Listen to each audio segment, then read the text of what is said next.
Is it okay to cross your legs? You can set however you want.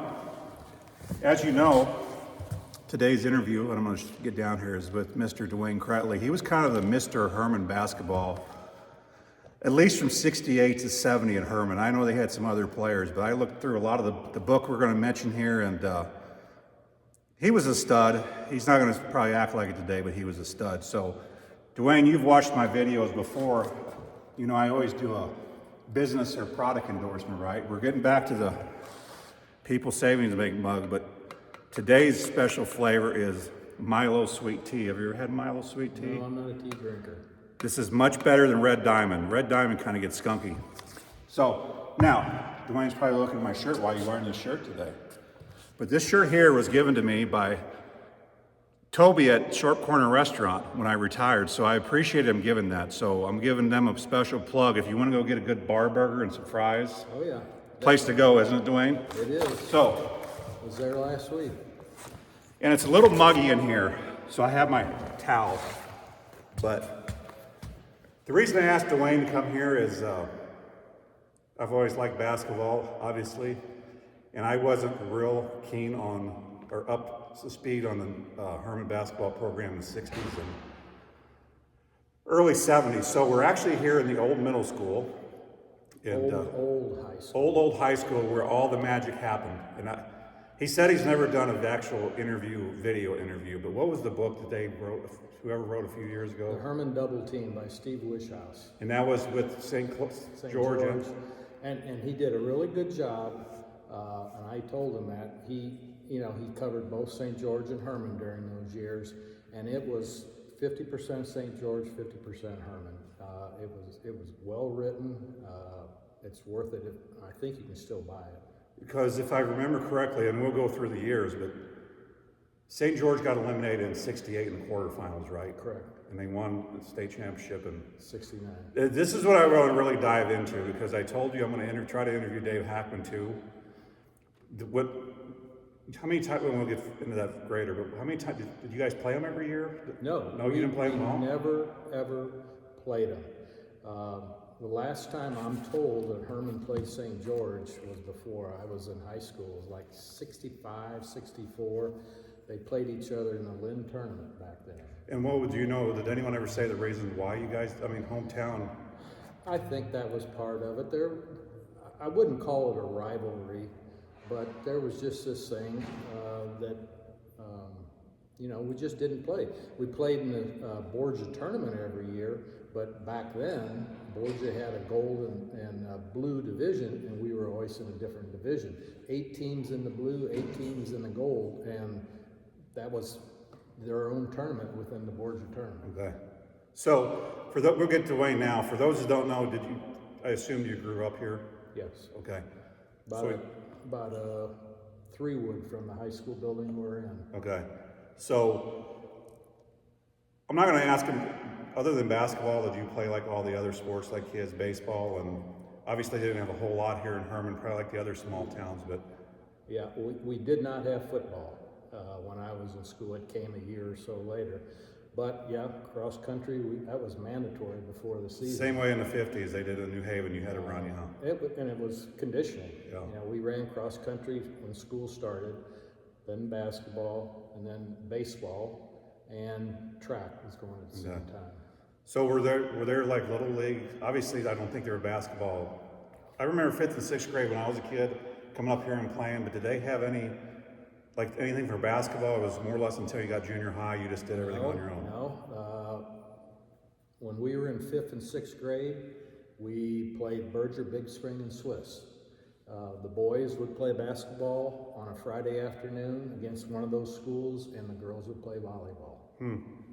And then junior high, we had a regular schedule. We played conference teams and tournaments. So I assume you played over in the building north of us. Is that where you played junior high, or do they play the games here?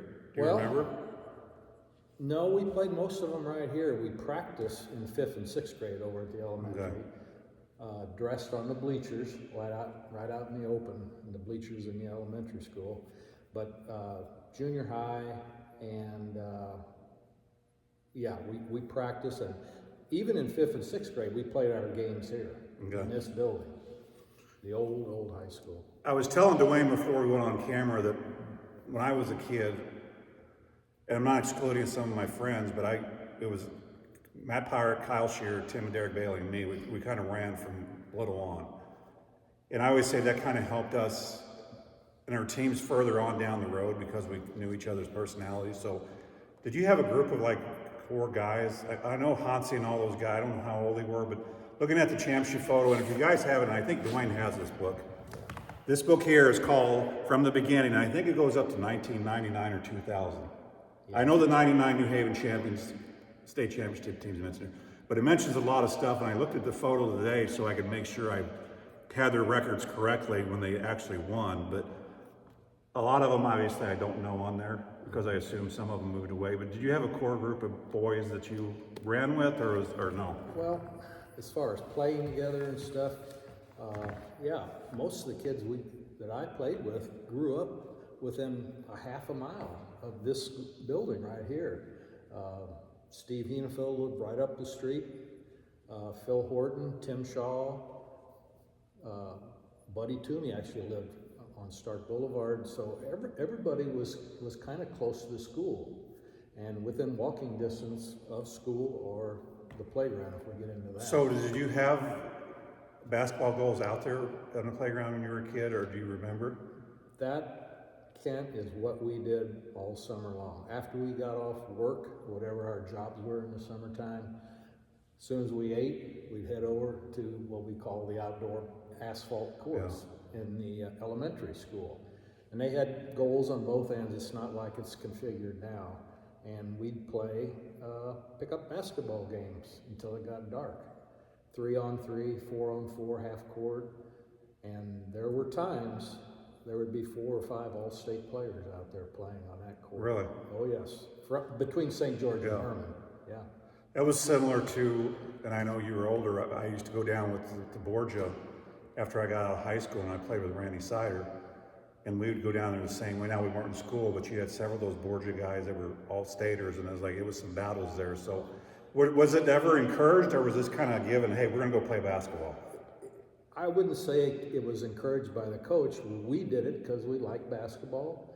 We liked it because we liked the competition, and we wanted to get better. And that's how kids get better, is playing 3-on-3, 4-on-4, not all these, I call them fluff drills about dribbling between your legs and behind your back.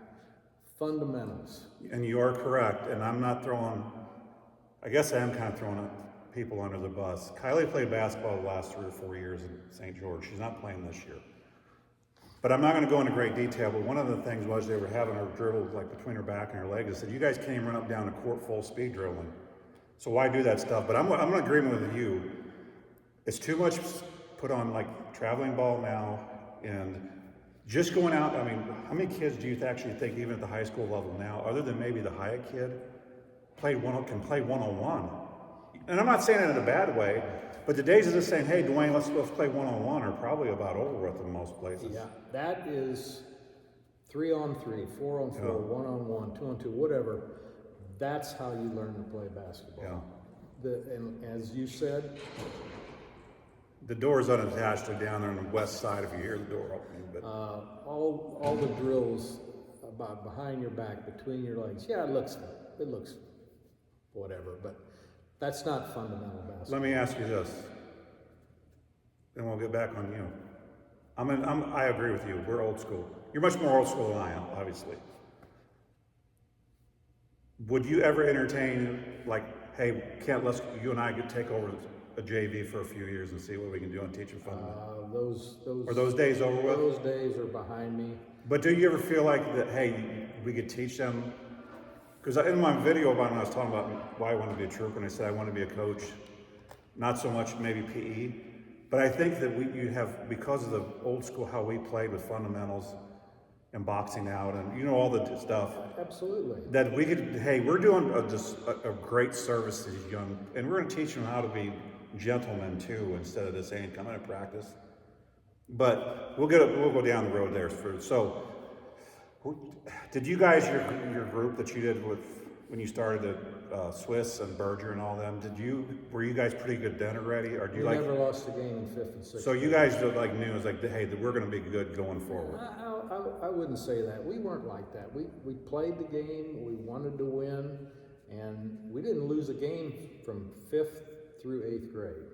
And 7th and 8th, we played other schools besides Berger, Big Spring, and Swiss. Do you think it was because you guys played so much?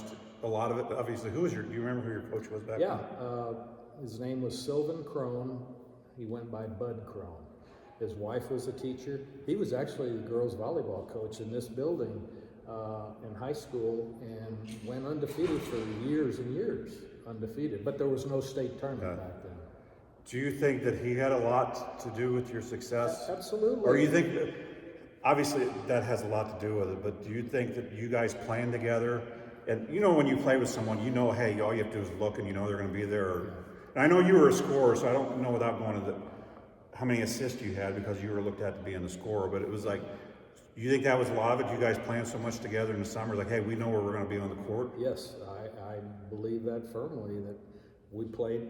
I'm telling you that those basketball courts over at the elementary, those old asphalt outdoor courts, you learn pretty quick how to play defense, how to cut off the baseline, how to block out, because if you didn't, everybody out there was as good or better than you.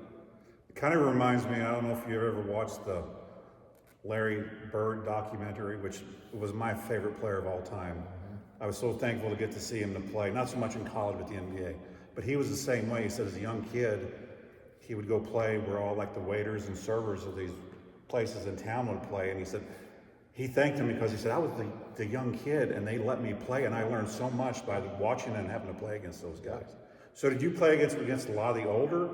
Would they come and like when you're in junior high say, yeah, come on, let's play, or no? Yeah, there was guys, these names won't mean anything to you, but like a Bob. Well, they mean not to me, but they're going to. A lot of people are going to hear this, and it's going to have some meaning.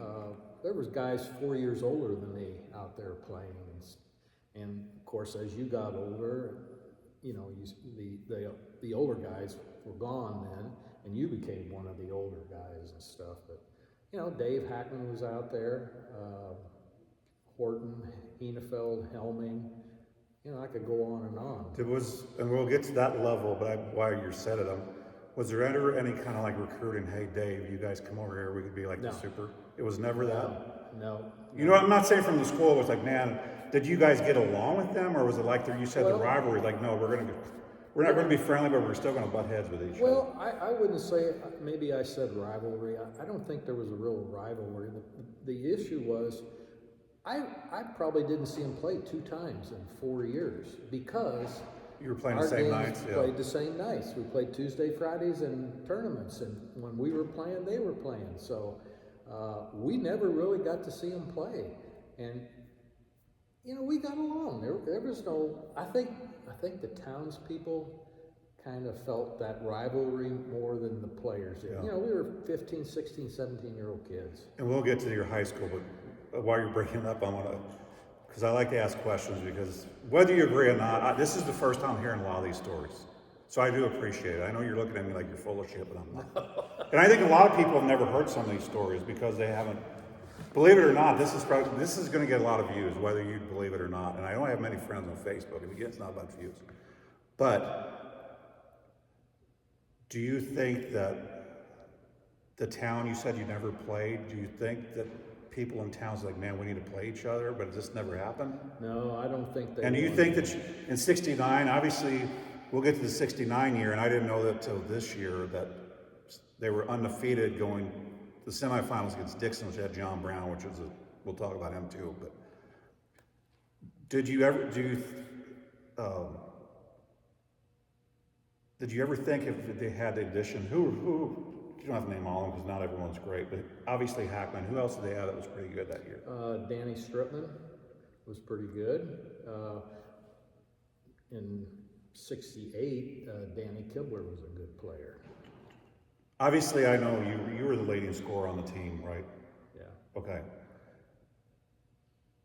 If the stars align in 69, and we'll get back to it, but he keeps mentioning stuff I want to ask because I thought about since he said he was going to interview, I thought about what I was going to ask him. You have those two or three from St. George. If you would have brought Dave Hackman, and it would have been a true combined team. Now, you guys would have been you guys would have killed everybody, but do you think they had enough, other than Dave, do they have enough tools? And I'm not wanting to downplay any of your teammates, but obviously Dave would have replaced someone, okay? Right. So if you take two of those, and if you had that combined team, you guys, because you played Dixon close until your two big guys fouled out. Three guys fouled out. Three big guys fouled out in that game. John Brown, who was their best player at Dixon and went on, was All-American in high school, college, and was a first-round NBA star. In our game that we played him in the semifinals, he had 17 free throws and 5 field goals. Yeah, I saw that. We couldn't handle him. Well, we'll address the philosophy that you guys use in there, but do you think with Dave and the guys you mentioned, if you guys could have beat him with that? Because you had two really good scorers where I don't know how he affected the game. Obviously, if you're a guard outside, but he's going to affect the inside big time. And I don't know, is Dave Hackman more of an inside guy? He was an outside, mostly an outside. Okay, so you'd had the double team where John would have had to move. So do you think with replacing a couple, and you don't have to mention the names, but like Dave and a couple of those, that you guys could have beat them that year? I think it would have been a lot closer, I'll say that. Okay, but we'll get to that game going down. So you go through junior high, you get it.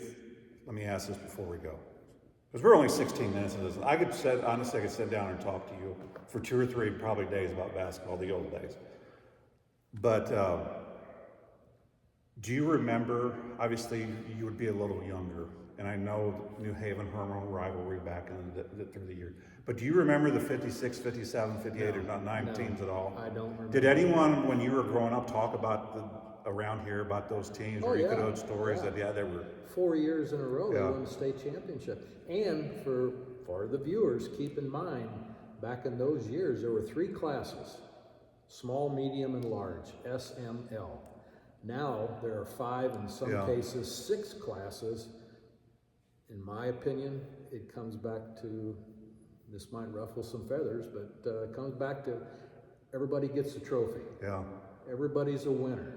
We got to have 6 classes instead of 3, because we want more people to feel good about themselves. Well, and I agree with that, and I know what they want to. We'll give it an example of a smaller school around Chamois. Okay, they could be the best 1A school, but there's we don't want them playing 3, 4, 5A schools, so we're going to keep doing this. But and I think you and I may have talked about this before, and I don't think you agree with me. Maybe it was Tim Otten. If there's 6 classes, how about we do 1 versus 3, 2, however you want to give it 1, and find a true champion, because, like when I was in school, Scott County Central was completely dominant, and they killed a lot of big schools. Right. And I know that it goes vice versa, you have some powerhouses, but I agree with you. Are we going to get to the point of 8 classes in football? And it's, you see some of those bigger playoffs in football, and there's 6 teams after district, and so. I remember, I've got plenty of stories, but I remember this since you're talking about it. In our championship game, the game was within seconds. Which championship, which year? 70. Okay. The Lutheran South game. Brewer Fieldhouse, Columbia, Missouri, March 11th, 1970. Tim Shaw, who was another guard, and I, one of our guys was shooting a free throw. There was seconds left in the game. The game was over with. You guys were up by 2 at that point, right? Or were you guys up by more? We were up by more. Because one of those games you were really close, and one of you guys hit 2 free throws to kind of we sealed the deal, I believe. But go ahead. Anyway, we knew the game was over. We knew that we had done our jobs and stuff. And Tim, who is a doctor, MD, we're out at the half line. We shook hands and said, we did it. And I thought to myself, who do we play next? There is nobody else. This is the end of it. Yeah. Because we were both seniors at the time. Yeah, it's. But since you said about another class playing another class to get a true champion, that would have been interesting back then, but today I don't think you can do it today, just because there's so many people that go to large schools that more or less private, that their families are spending on college? You know, back then they didn't spend that kind of money. Right. So the level you play at now, if you go to like Country Day or one of those schools, I mean, you get so much more. There's so much more. There's got to be a discrepancy now. But so you get in high school. Did you in '67? Did you play varsity right away in '67? As a freshman? Yeah. No, I was on the bench and I got in some games and stuff, but not as a freshman. So did you play JV? Rest were JV? Yeah. Did they have a freshman team back then? Or? No. Okay. I did not. So were there quarter restrictions now where you can say, hey, you can only play, or could you play 4 in JV, and if you were good enough, you could go play 4 in varsity? No, I don't think you could do that. As far as the restrictions, as a 13-year-old, 14, I didn't know. I would have been up to the coach to watch that kind of. I just wanted to play. Yeah. I didn't care, But did you feel, obviously, that you had some players above you because, like we said, 68, so you had really good players in 68, so they would have been juniors when you were freshmen, right? Or sophomore? In 67, 68 school year, I call it 68, I was a sophomore, and on that team we had one senior that started, and he was the only senior on the team too. And we had 2 juniors that started and 2 sophomores that started. So, who was your JV coach then? Was it? Well, he didn't have one. So Golson did both of them? Okay. Back then. I'm gonna call him coach because I have respect for coaches. Coach Golson Absolutely. did coach both of them? Yes. Is it because the numbers were so low? And how did you? I know JV, when I was there, you scrimmaged a lot, but how many players overall did you think you had, or can you remember it from JV to? You said there wasn't a lot your sophomore year, 2, and 2, and obviously some freshmen, correct? And you say are two seniors, one senior, what 2. What year are we talking now? 68? 68 when you said 1 senior, 2 juniors, and then 4 there was sophomores? one senior on the whole team. Okay. And he started. He was the point guard. And the rest were juniors. There was a bunch of juniors that year.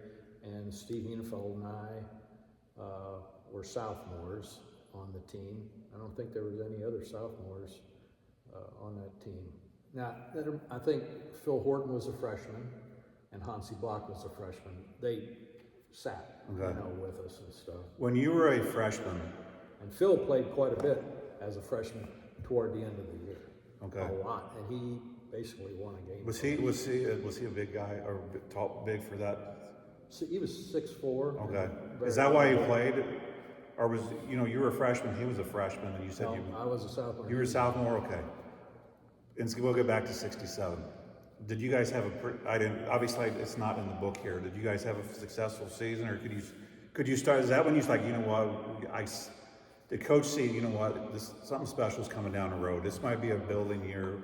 Did you guys have that feeling in 67 or not? 67, 68 school year, we're talking. No, we're talking about 66 when you were a freshman. When I was and a you freshman, and you played sporadically or were on the bench. That team went 10 and 18. It wasn't very good. And there wasn't Donnie McGuire. Okay. Was the best player on that team, and they just didn't win much. They weren't real good. After that season was over, okay, and every season, how quickly did you guys? Once the season over, you played baseball, I understand it, but did you still have like the basketball? Was Coach Golson still like, hey, we're already preparing for next year, or was it not that close, or was it like summer, or? There were no club teams. There was no camps. There was no summer leagues. You did everything on your own. We never got in this gym or any gym. Is it because they wouldn't let you, or you guys didn't ask? They would not let us. That's where we're back to now with schools. I can remember, and we'll get back to 67. That's not to say we didn't get in here occasionally. Well, I understand that. When I was in school, we could have the key. We could get the key from anyone. Even the teacher said, just put it back in your mailbox. We're not on. So we had access to the only school gym they had at the time, other than elementary, but was the high school. So, and there was a key heading to Mr. Strobel. He had a key for one to get in there. We didn't need a key. But he was a screwdriver to move the locker across. But he encouraged and he wanted people, and I think Steinhoff wanted that also, and Gary Maggie, coaches. But even afterwards, when I played a little basketball and I kind of moved over to volleyball and we did like co-ed stuff, we would ask the high school girls, current or past, and we'd play on like Saturdays for hours in there, and there was never a problem with getting to the gym. And now they won't let anyone in there. Well, if you're an employee, yeah, you can get in there, but you kind of have to sign up when you can get in the gym and not. But it was this access. But you talk to or listen to the 50s teams from the 70s, they could get in there anytime they wanted. They say we'd play Friday nights, and it would pack because they'd be playing basketball. Now, I know it was a different era, but people are getting sued now. But so after the season of '67, first of all, did Hermann follow the New Haven team much then, or because that was the year they had Wally and them, and they actually probably should have won the state, but Coach Wilson was on crazy pills or some shit, steroids. My dad always said he was on steroids, but who knows? Well, New Haven. I can remember when I was in 8th grade, setting up in the stands watching that New Haven team, and they had some studs that year. Joe, that was the year '67. Yeah. Did you guys play them? Obviously. Yeah, that's why I saw them here. Was it because they were good, and you guys said you weren't very good? Was it even close? Or well, that was like I said, I was in 8th grade. No, they beat us, and okay. They were good. They were really good. I can remember them warming up and on this end, in fact, and I thought, this isn't going to end well. Now, Coach Wilson, you read? I gave you the Bradleyville book to read, Yep, right? I read it. If you guys want a good, now Tim Strobel hated it because he grew up then, but there's a history on Bradleyville, which I think still has the record for the most consecutive wins, or something like that, going undefeated for 2 state titles or something, I believe. And that coach ended up at Bowling Green after he left Bradleyville. How did he do up there? Do you remember? Not well. Not well. So it was a culture down there. You can get the Bradleyville book on Amazon also. I think I read it in almost 2 nights, and I'm not a speed reader, but it was so interesting because it reminds you of small town Missouri or New Haven, Herman. So, but one of the things that I know the tactics that Coach Wilson wanted was to have the flashy warm-ups and all this. You're exactly right. I almost brought that up. And I was going to say, do you remember them being like sparkly or shiny satin? No, what I remember about them is they had warm-up pants. Nobody had warm-up pants. And another thing, they had black tennis shoes. That was unheard of back then. Everybody had your Converse, Chuck Taylors, high tops. If you wore low cuts, even white, you were cocky. Yeah. And to wear black, that was unheard of. The New Haven had black. Well, I wonder, and I would have to ask someone who was around there, kind of the rumor is that he kind of bought a lot of that shit. So they would have it, and it was kind of like when I've watched sports through the years and someone's really dominant. The kid from Wellston or whatever that played New Haven and went to Kansas, I forgot his name. But he was in there, this was in the 2000s, and New Haven's team was pretty good, but when he was in there, you could just tell by seeing that they were done and I was wondering if that had the effect of when you said the black shoes and you're like, oh shit. Warm-up pants. Nobody had warm-up pants back then. So after the '67 season, you guys probably had a team meeting of some sort at some point in between when you're conditioning or cross country. Was Coach Ghost and so that you just guys go play your stuff and I'll see you in the fall, or no? That was kind of the attitude. Okay. It really was. He didn't have anything organized like they do nowadays, and I'm not saying that's wrong, but I'm just saying it wasn't done that way then. It was up to us to go out and play, practice, and get better. So going into that year, okay, at some point, did he maybe have a meeting with you guys and saw the potential talent coming up and saying, you know what, you guys have some talent? Or was he that kind of a coach to give like, hey, I see in the next couple of years, we have a potential to be very, very good, or no, was that not his personality or what? If he thought that, he didn't tell us that. We were young. Like I said, 68, we had 2 sophomores, 2 juniors, and 1 senior. I don't think anybody thought that we would win 29 games. We lost. I got it written down. Well, grab whatever you want to because people want to hear this stuff. Because I don't know how in detail, I forgot the guy that interviewed, how in detail he asked you. Am I going into further detail asking him about season stuff than he did, or? Yeah. Okay. If you don't want to answer, just say, well, yeah, whatever you have for us and people that don't know any of this stuff. In '68, when I was a sophomore, we were 29-5. We lost to Union twice, New Haven once, Pacific once, and the semifinals of the state Matthews out of Southeast. Well, I have some of the stuff here written on the Final Four each year because I did actually make some notes. But so you get done with cross country. Did you guys play? Obviously, cross country training. You probably didn't have a lot of energy to play basketball too. Or did it make any difference? Or could you not play? You couldn't play. Okay. It was, practice. Well, back then, practice started October 1st. Now I think they start almost like November 1st. They moved it way back.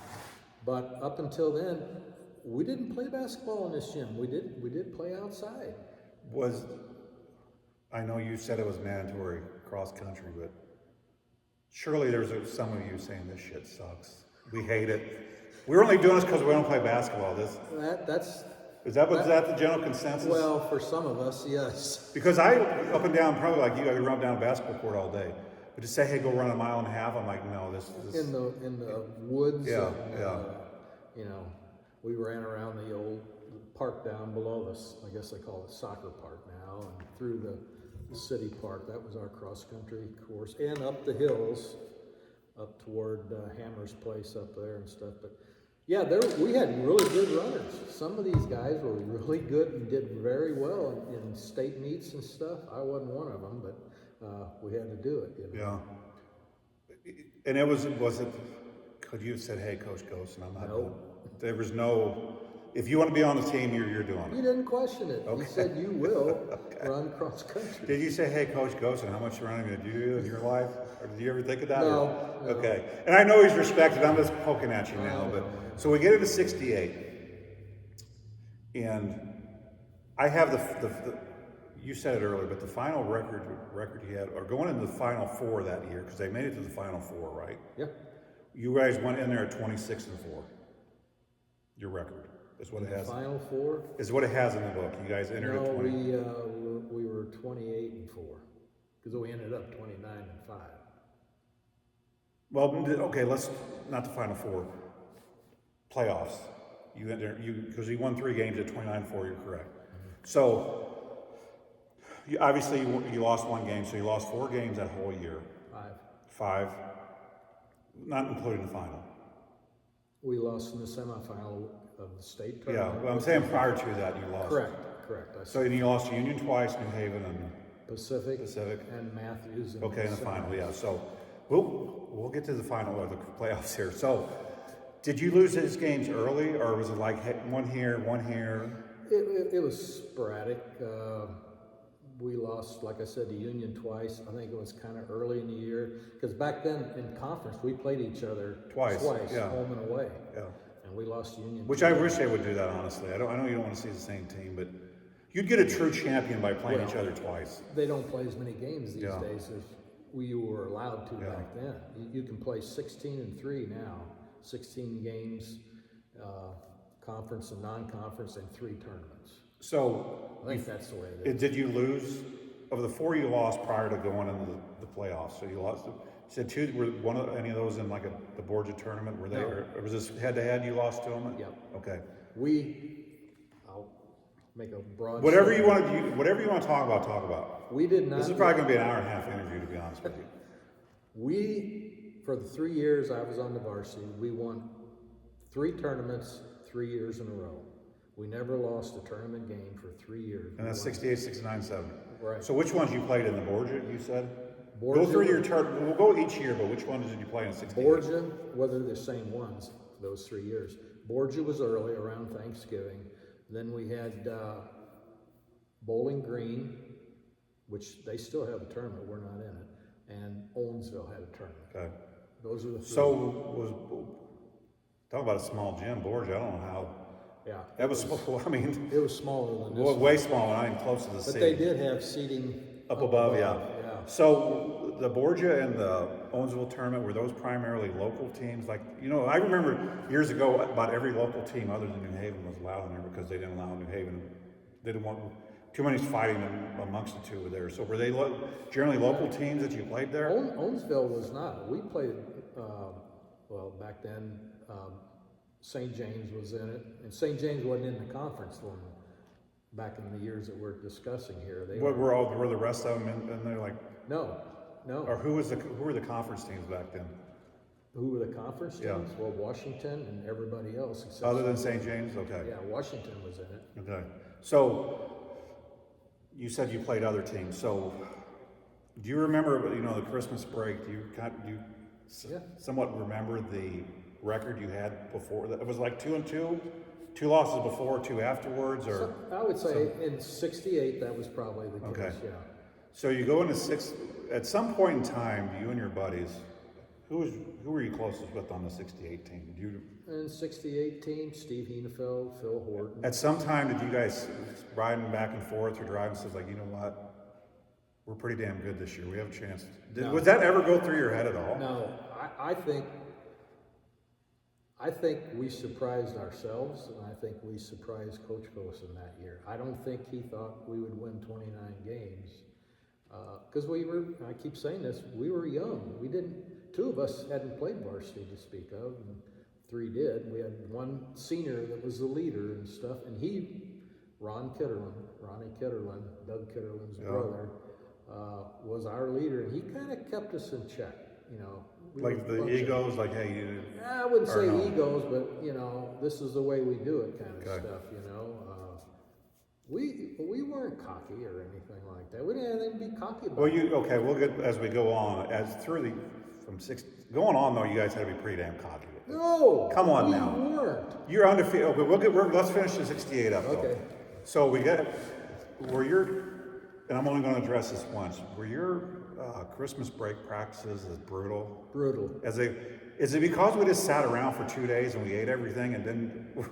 Because I remember going to the first day of practice, and I felt worse than I did the first day of practice in the fall. I learned as a sophomore, over Christmas break, you don't eat anything before you come to practice, because we would be throwing up. Was it because... He ran us. Did you actually run, or was it because everything you did, it involved a lot of running? We both scrimmaged full court, and he put us up against the wall, and we ran sprints and, laps, but the sprints, Well, and that's what people don't realize as far as running. Did I hate it? I didn't mind the sprint, but the distance stuff, no. But at some point in my playing time, it's like, if you're going to be in that much better shape than your opponent, you can basically run them into the ground because they won't be able to guard you. Being the best conditioned team goes a long way in basketball. I mean, you need some talent, obviously, but to be in condition, and sometimes I question some of the condition I see, and not really Herman, but some of the teams around here now, I was like, do they even run anymore? Is that like, hey, they don't run much anymore, and we didn't look at it as punishment, but I told one thing that Steinhoff did, Coach Steinhoff, is especially the second half of the season would run, especially if we weren't doing what he wanted to do in practice. He had to go on the line run. But at the end of practice, a lot of it was free throws. So I don't know if Coach Gosen did this. Hey, everyone shot a free throw. You do it and then you'd run, and he'd basically condition you to shoot free throws when you retired. Yeah, absolutely. So we did that a lot, and it's like, come on. And the goal for us was hitting every damn free throw you did. You won. But it also, you get used to going there. So you go. Were there any tournaments after Christmas break, or was it? Do you know? After Christmas would have been Bowling Green late January, and I think Owensville was right after. So are we not playing Herman not playing now because Herman started their own tournament? Isn't the Herman tournament the last week in January? Yes, Herman tournament. Is that why they're not got out of Bowling Green? Oh yeah, and the distance. Yeah. And we went up there on a school bus, and I'm telling you, we were driving the roads, and there was snow up to the windows on the school buses. Yeah. They just plowed it, and we'd go up and play. Okay, so we're getting to the tail end of the season. Did you guys win conference that year, or do you remember? Yes. And what was your record? You lost twice to Union, you said, in New Haven. Once to New Haven. Or New Haven, yeah. Yeah. We may have tied my sophomore year. You said you lost Pacific too, but that's 4. were those all conference or were those tournament games? No. Do you remember? They were probably let me think, New Haven Pacific would be conference. Union, I don't know. No, it wouldn't have been a tournament. Okay, so we're only. You got to remember, this is 55. And I understand to that. 57 years. But I'm just ago. asking if you remember, and I know. So yeah, we're at 40 minutes now, but it's going to be a long interview. So, and I know people, regardless, are going to watch it because they listened to me ramble on yesterday for 30 minutes about nothing. So, before we get to the state play, where were your districts at? In 68? Yeah. In 68, might have been Owensville. Okay. And you guys were in Class M together at that time, right? So, but we're going to cover some of those stuff too. So you make it, you go through district and you win. And the first game I see was at Union in 68. Prep South Seminary, and you guys won 57-43 is what it They says. had a guy who went to Oklahoma State, Tony Krause. Okay, so was that game ever close, or were you guys kind of...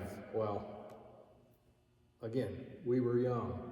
First time down the floor, this Krause guy who went to Oklahoma State was back behind the end line. Well, Union's gym, the goals stick out. You can get behind the goal and not even have a shot. Well, one of the first times down the floor, this guy shoots a shot, goes up, switches hands because he's right-handed, shoots the left hand and goes in. I remember thinking, oh crap, what do we got ourselves into here, you know? So did you guys double team this guy, or was it like, hey, we need to do a lot of help defense? Yeah.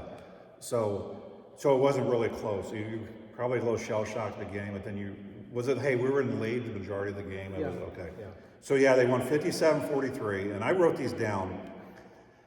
So then that would have been sectional. So you go to quarterfinals, and you played that in Montgomery City. Correct. And you played Warrenton. Correct. And you guys won 48-46. That was a game. Is that the one where you guys won at the free throws at the end? I thought I read somewhere where you hit some free throws or someone did. Well, I think that may be the case, but I want to tell you, that's the game Phil Horton became a player. Really? As a freshman, he came in and won the game for us. He played that well. I mean, it was unbelievable how he stepped up at that point. Is Phil Horton related to the Hortons around here now, or is that different? It's a different Okay. Horton, yeah. So you guys won that, and you're like, do you remember if this would have been this would have been your Hermann's first Final Four ever, correct? No, when Gosen was here as a player, Okay. they took fourth. Okay. I think it was in maybe 47, 48, something like that. How long was he here coaching prior? Did he come here shortly before you guys entered high school? Or He came in, I believe it was 1961. Okay, so there was some time there. Yeah. So you guys go up to Brewer Fieldhouse, or all these, so I don't repeat, all these 3 years were all the state championships at Brewer? Yes. Okay, There was no Hearns at that Okay, time. so you go to Brewer Fieldhouse for the semifinal game against Matthews, and you guys lost 58-47. Correct. So was that game close at all, or was it like, hey, No, it was close.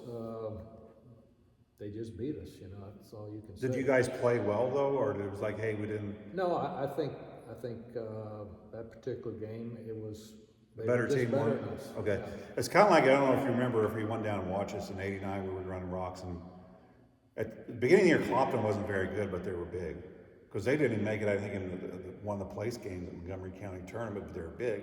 So we went down to Borgia and we played them, and I walked in the gym, I just didn't, you ever have those nights when you play like something just feels off? Yeah.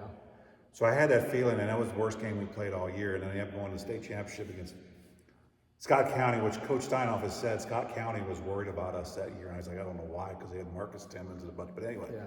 So I was just checking if you guys, hey, this is probably the best we could have played against this team. So then you guys go in the third place game, and you play Iberia, and you won 45-36. So I was going to ask you, because a lot of people have gotten that position in third place.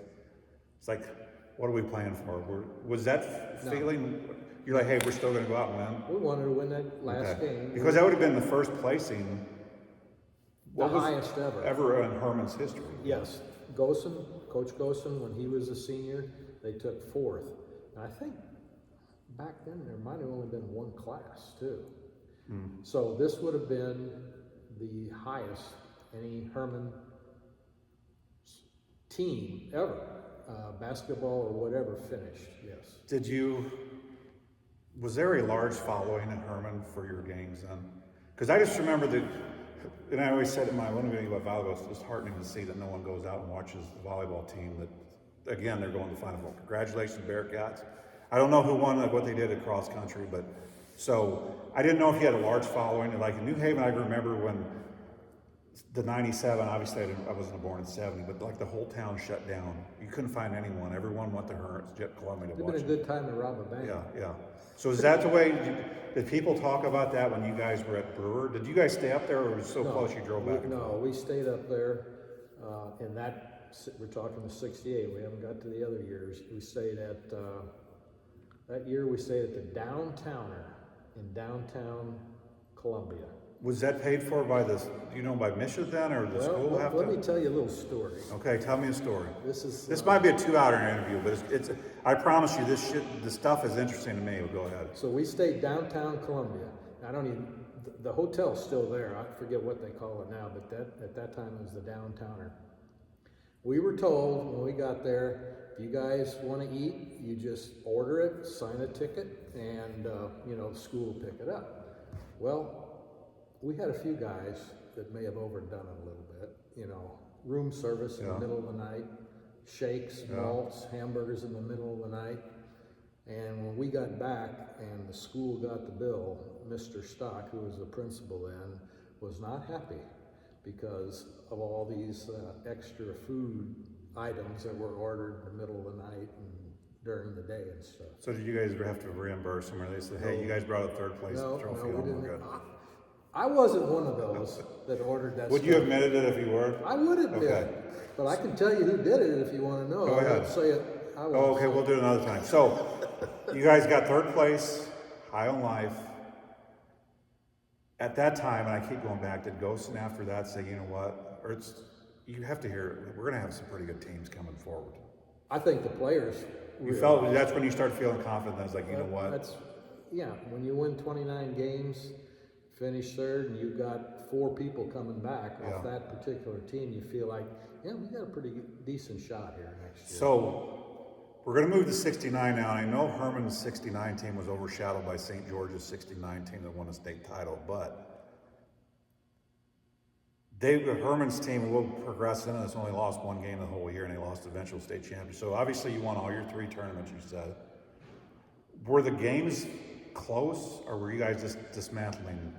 No, there were some close games in that year with generally Owensville.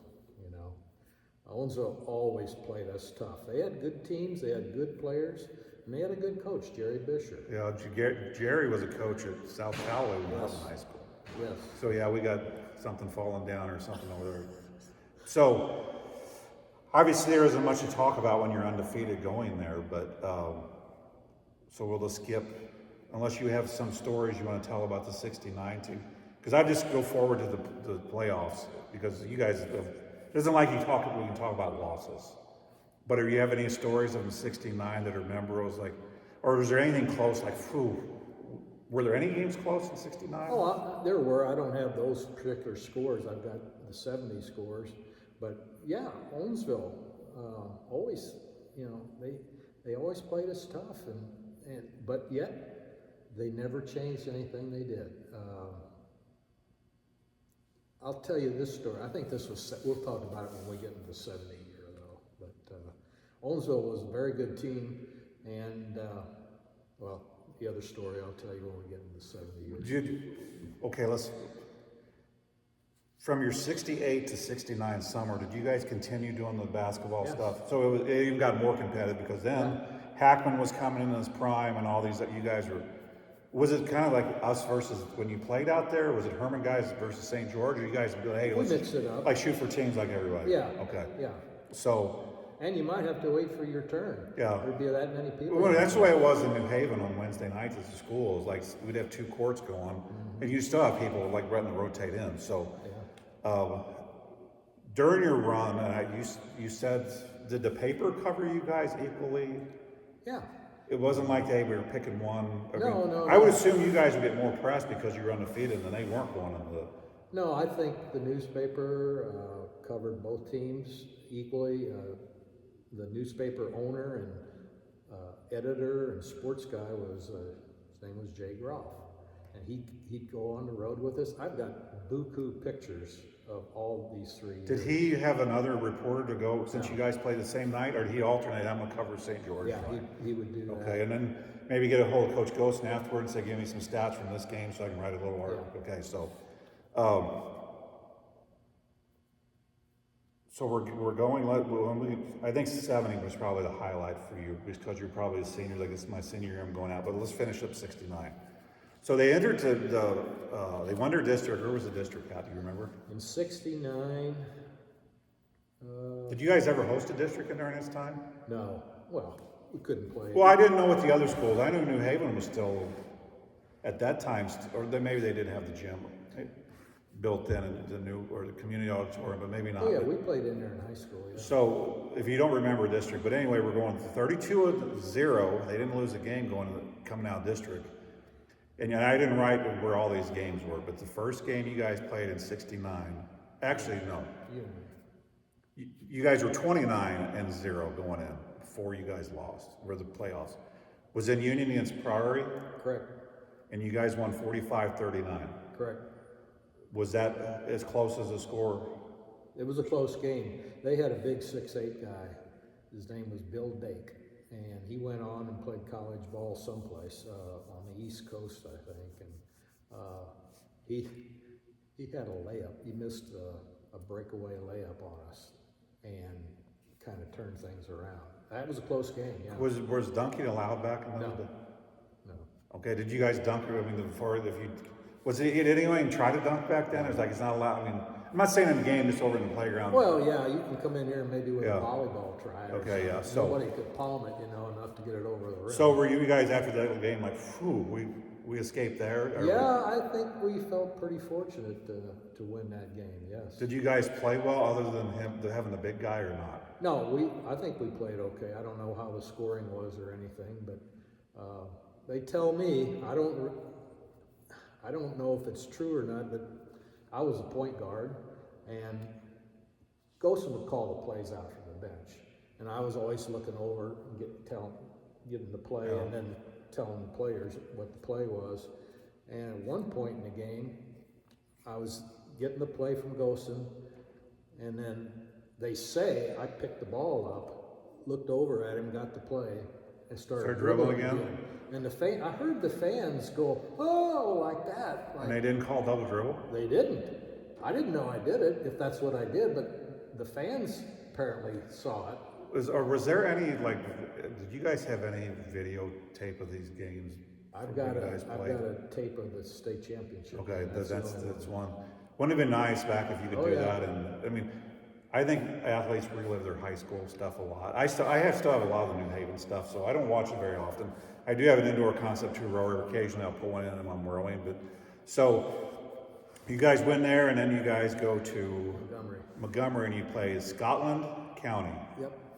And you guys won 59-26. Yeah, it was pretty much a. Was it a massacre from the beginning? Is that the one you guys were up like 20-7, or was that another game? That game wasn't Maybe I made close. some notes.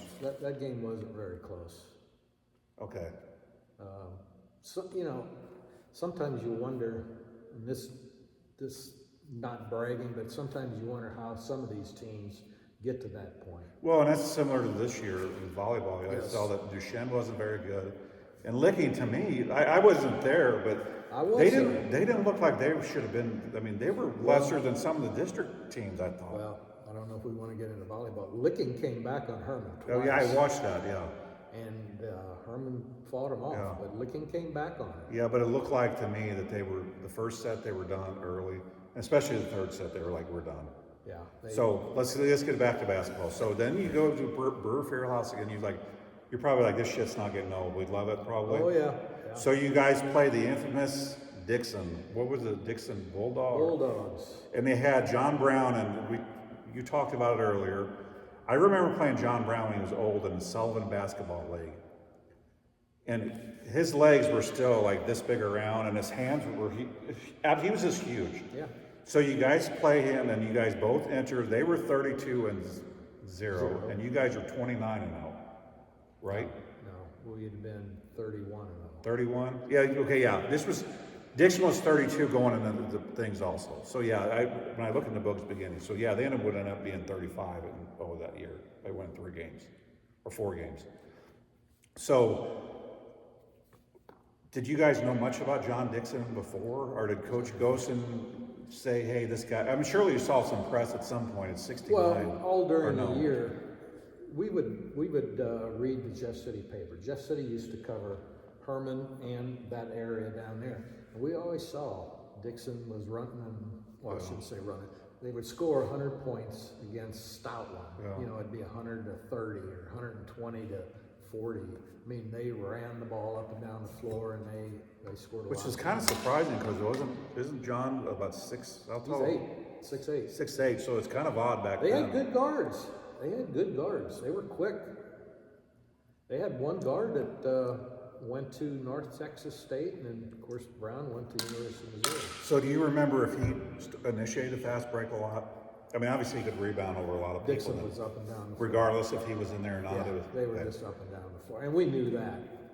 Did you guys think if you guys could contain him somewhat, that was there?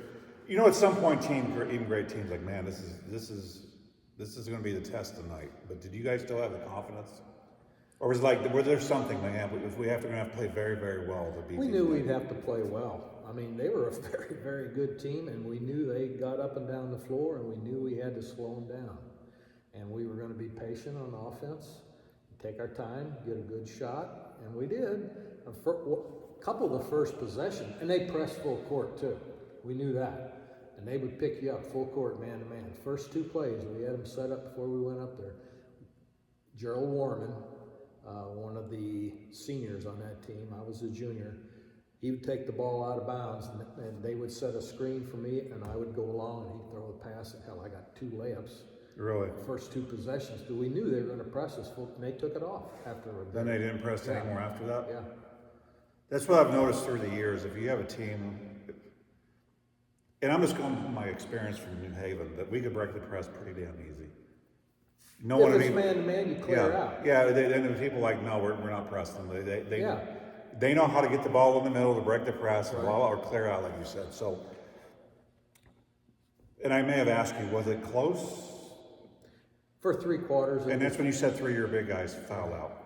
Yeah. So did Brown take over then, or did you guys continue? You said he made 17 free throws. He had 27 points and made 5 field goals.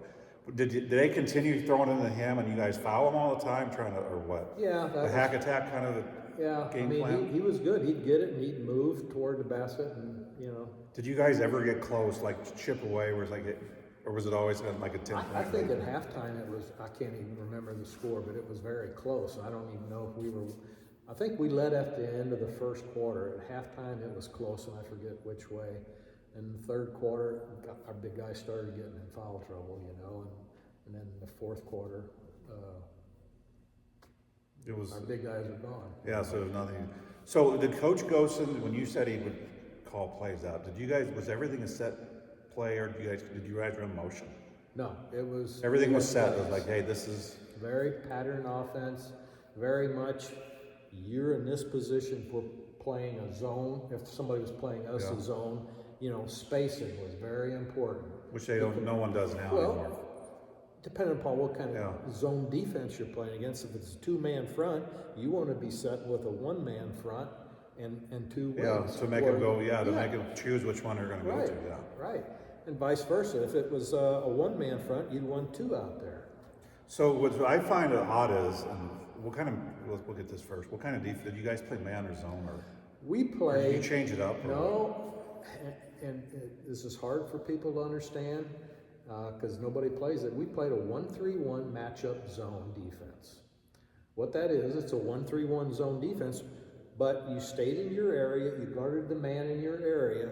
If that man would go through, you'd communicate, you'd talk to the guy on the back line, hey, going through, and you'd stay in your position and take the next guy that came into your area. And a lot of teams had a hard time with that. Because no one saw that? Nobody, it wasn't around here. Yeah, it wasn't strictly a zone defense. And sometimes, certain games, Gosen would say, if a man cuts through, you go with him. You know? And sometimes he'd say, no, you stay there. So this is what I find unusual about all the points you scored. Obviously, you scored, what did you score? Did you score close to 2,000 or not? No, not that many. Well, you scored a lot your final 2 years. I know that by just seeing what you guys, assume what you averaged. But being a point guard and being your leading scorer is kind of odd, don't you? Is rare, don't you? Did he set a lot of like pick and rolls for you, or did you just like? Or how did you get open? Because most point guards aren't looked at the score. I mean, we did a lot of our basic man-to-man offense was a 1-4 point guard, 4 guys, you know, cross the line. So by having them on down low, drew a lot of people. You had basically wide open. Yeah. So if you could beat your guy off the dribble, boom. Was that how you scored a lot off the dribble? I did. Okay. And clear outs. Okay. We had a lot of clear outs. So when you say you can't see me on here, but you're saying like where the blocks are that low? Yeah. Oh yeah. So you had the whole thing. Yeah. And I assume as they came up to help after you got around, you kicked it off to one of them. Okay. Right. So. Nobody does that anymore. No. But it opens up the floor. Well, now if you look at the NBA and even the college level, everyone's pushed out to the threes. And now the thing you'd think you'd want to do is go inside because it's one-on-one, but they don't throw it there. How about a high percentage shot versus a shot out here? It's about 25%. Yeah. So you guys end up losing that. Now, here's another thing. You're going in the third place game against Pembroke Day. Where was that? That's the school that the Rush Boys went to. They changed the name. The Hill now, Pembroke Hill, right? Yeah, okay. They changed it. So, was that, I don't want to sound racist, was that an inner city school at the time? They had some white kids, and I think mostly they were white kids. Okay. Really. I didn't know because at that point with the Rushes, it was more kind of, hey, the minority, I mean, right. And I'm not saying this in a racist way, so I didn't know back then. So, after getting beat by probably one of the best teams of any class in the state, did you guys go in that third place game feeling down, or was it the same? Hey, we're going to go win this thing again. We wanted to win it. So they won 55-43. So that was the second year they got 2 third places. Correct. So again, the same old summer, or do you guys get together and say, you know what, this is going to be our damn year. We're going to get over this hump, and we're going to work harder. Or was it the same playing on the playground, or did you do anything else to prepare for that season? We played in the playground like we always did, and this was my feeling after that year was over with. We lost 3 starters, you know, from 2 starters. Do you think that was the best overall team you had? Was 60? Be honest, 68. Yes, and I've said this too. Or 69. I meant 69, in my opinion. That's what I was just about to say. Our 69 team was the best team. We had more depth. We were bigger. We had 3 6'4" plus guys. We were a better team in 69, in my opinion, than we were in 70. Well, I'm thinking of this. You probably thought that I would never be in this depth thinker from knowing me being a kind of a screwball. That just say yes or no. You probably like, why would you? Most people don't think that. But when you're going back to the 1-4 offense that you described, we called it back. Okay, in your back offense, was there during those 68, 69? We haven't got to 70, but hey, someone's up on my grill. I need to get a big guy at the ball. Was there a designated big guy, especially in 68? It's like, hey, was Horton the guy that you wanted to get the ball to if you needed someone in the paint or not? You know, that's a good question. Those 3 guys were all equal as far as their offensive ability. In my opinion, they were huge rebounders. Huge. I mean, the team got 1 shot, and that's all. Well, you guys were all down, but I don't want to cut you off, but when you have the base, what you call, did like the inside guys screen for each other and the 2 just kind of run the other 2 ran the baseline, or how did that work? We do a lot of that. Okay. Yeah, we have on the 1-4, if I said 1, that means I want to clear out. I'm the number 1.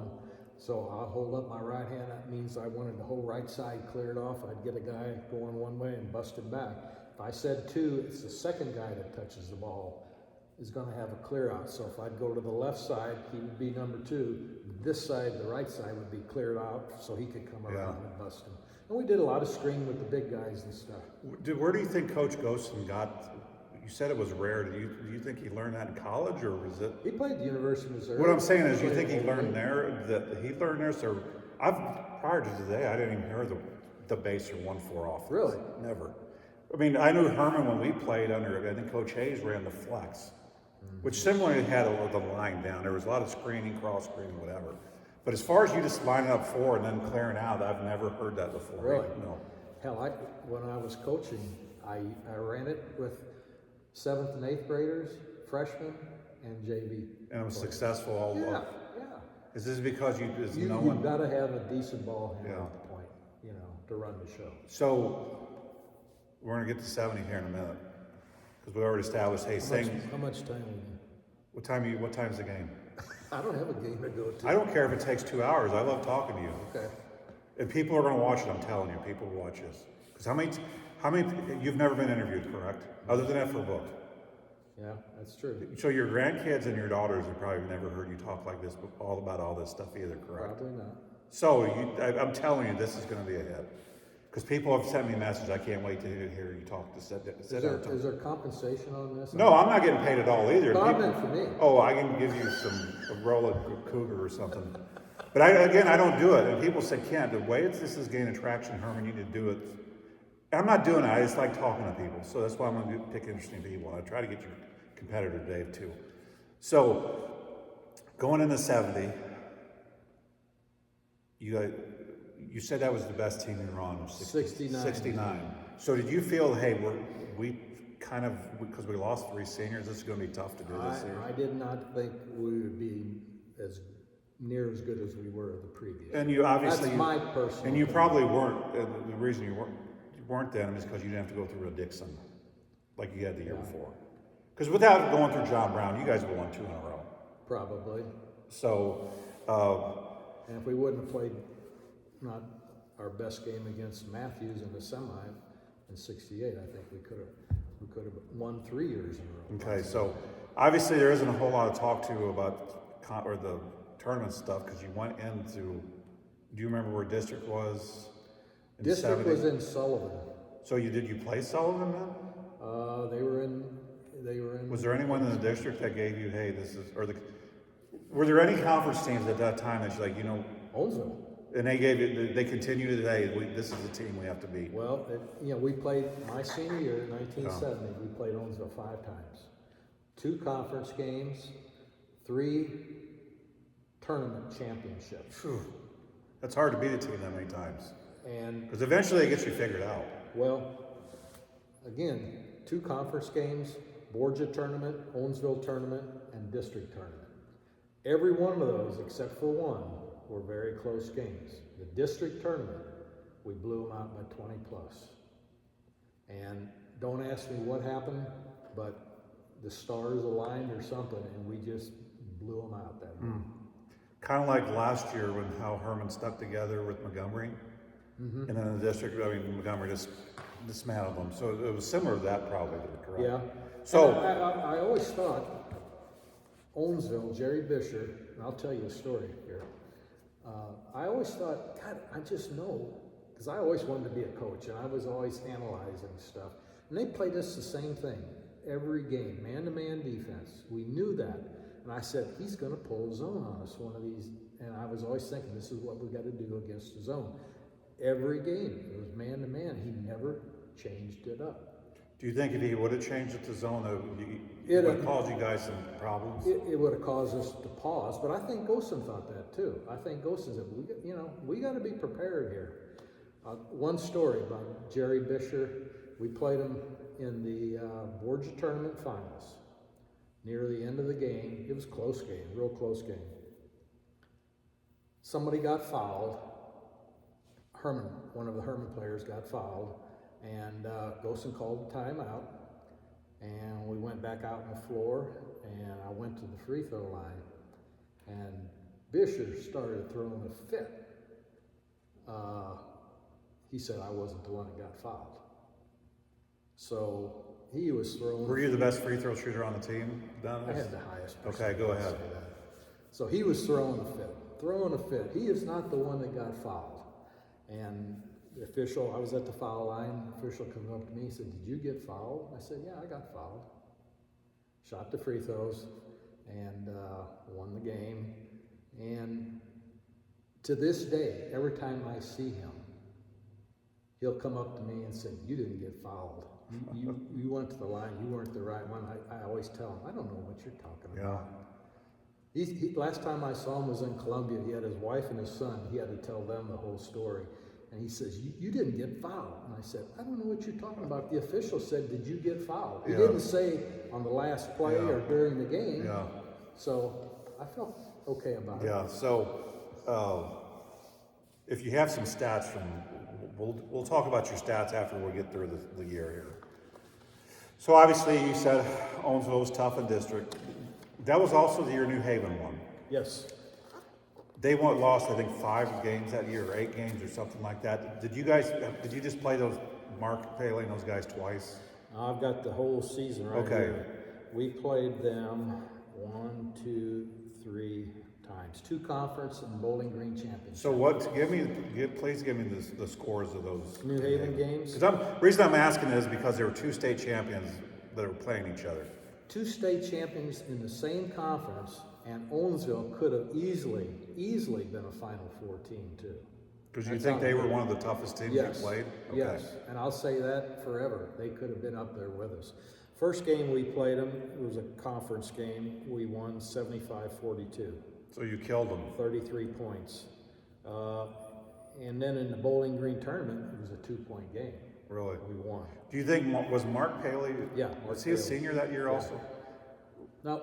Or I thought he was younger when he might have been a junior. He might have been a junior. Was he coming on stronger and stronger? Yeah. Or why do you think it got closer then? Is it because guys played worse or better, or New Haven started getting better? No, I think they got better. And that's one guy Phil Horton loved to play against. He always felt that he had to play his best because Mark was a good player, and Phil just kind of buckled up against him. And he always played his best game against New Haven. Okay, what was the score of the third? The third game was 53-43. So, I mean, it could have been, can I see that for a minute? That's every game. So,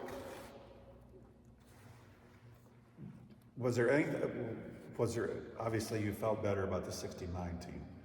Was there ever a point in 7 you was like, man, we're not playing very well, I don't know if we're going to make it back, or maybe I'm too pessimistic, but to me, when I played, there were certain games like, man, we didn't have it. I think anytime we played Owensville, we knew this was going to be rough. The first time you played Owensville, you guys won by 1. Yeah. And then you won by 9. Yeah, you're right. 1 point. So you had 2 1-point games against Owensville. Then you guys, who stalled in this game? 31-29. Who played the stall game? Probably them.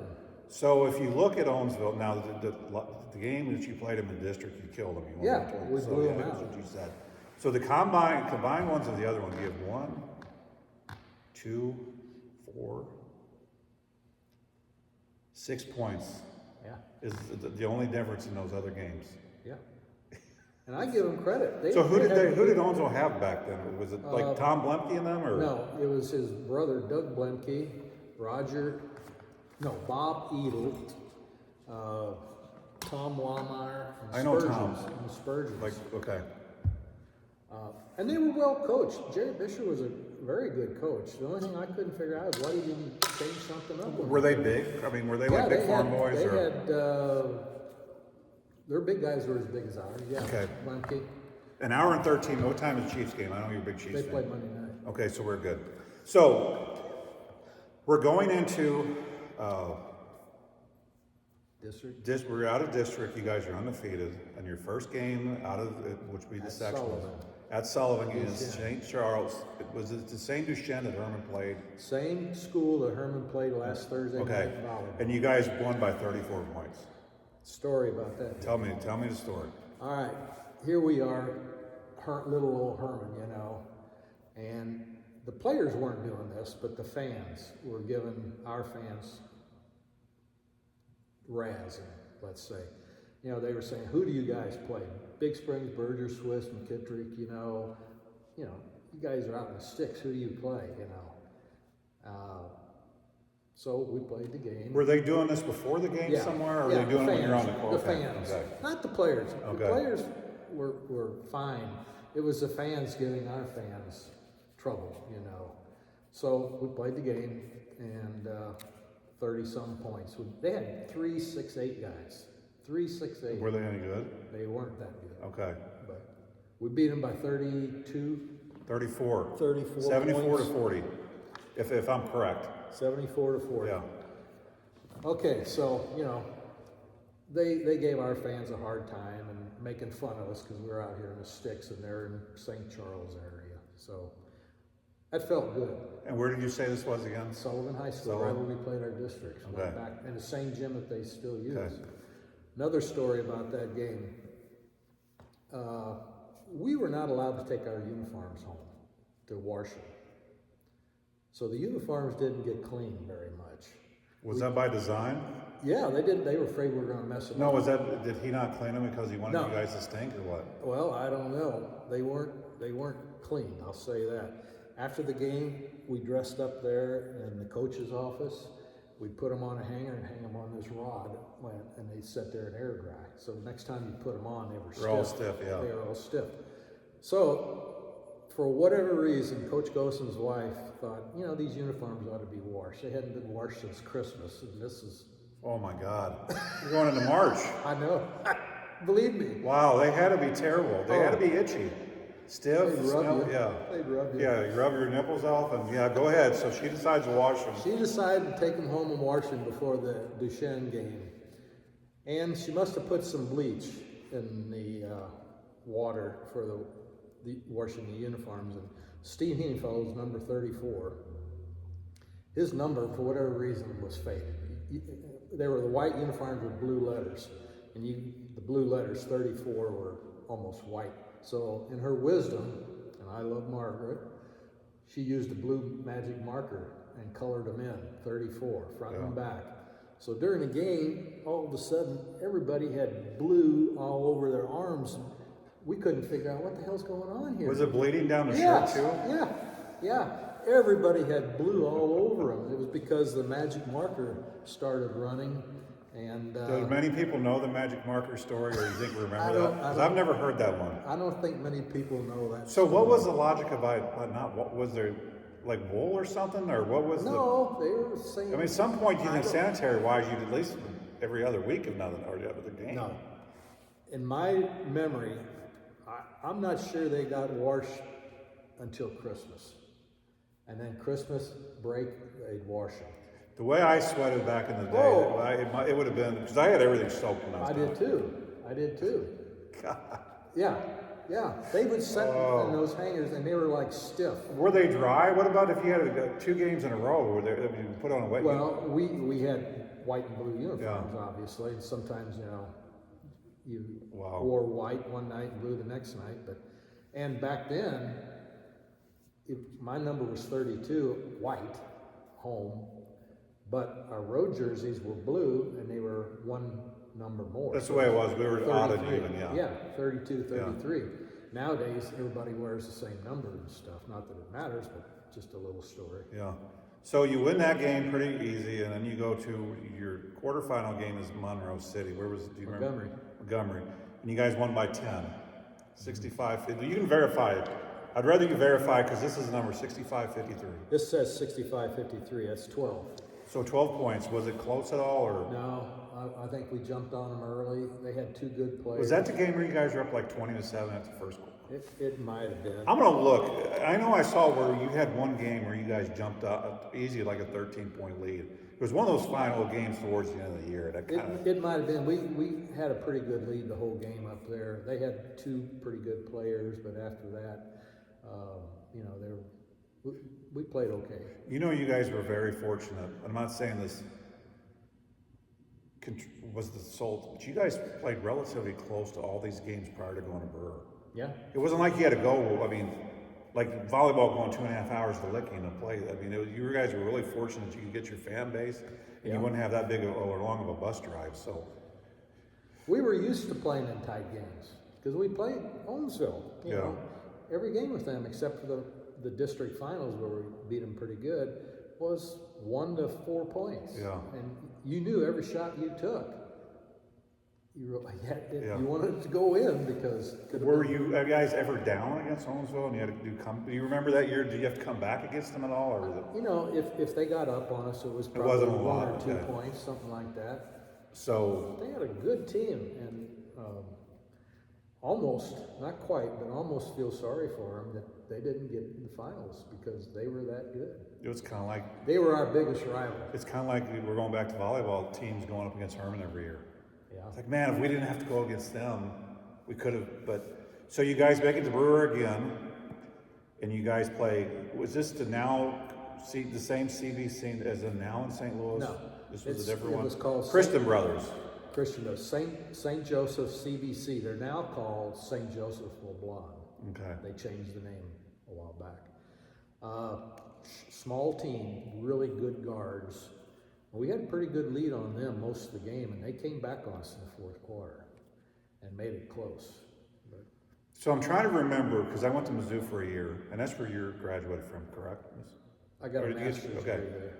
I remember going and playing in Brewer Field. Now there's another addition to Brewer, the rec center, yeah. but the old Brewer. Did they just have one court, or was there? You had multiple courts going down. Did they open it up where it was like one court in the middle, and that's where it was, or did this?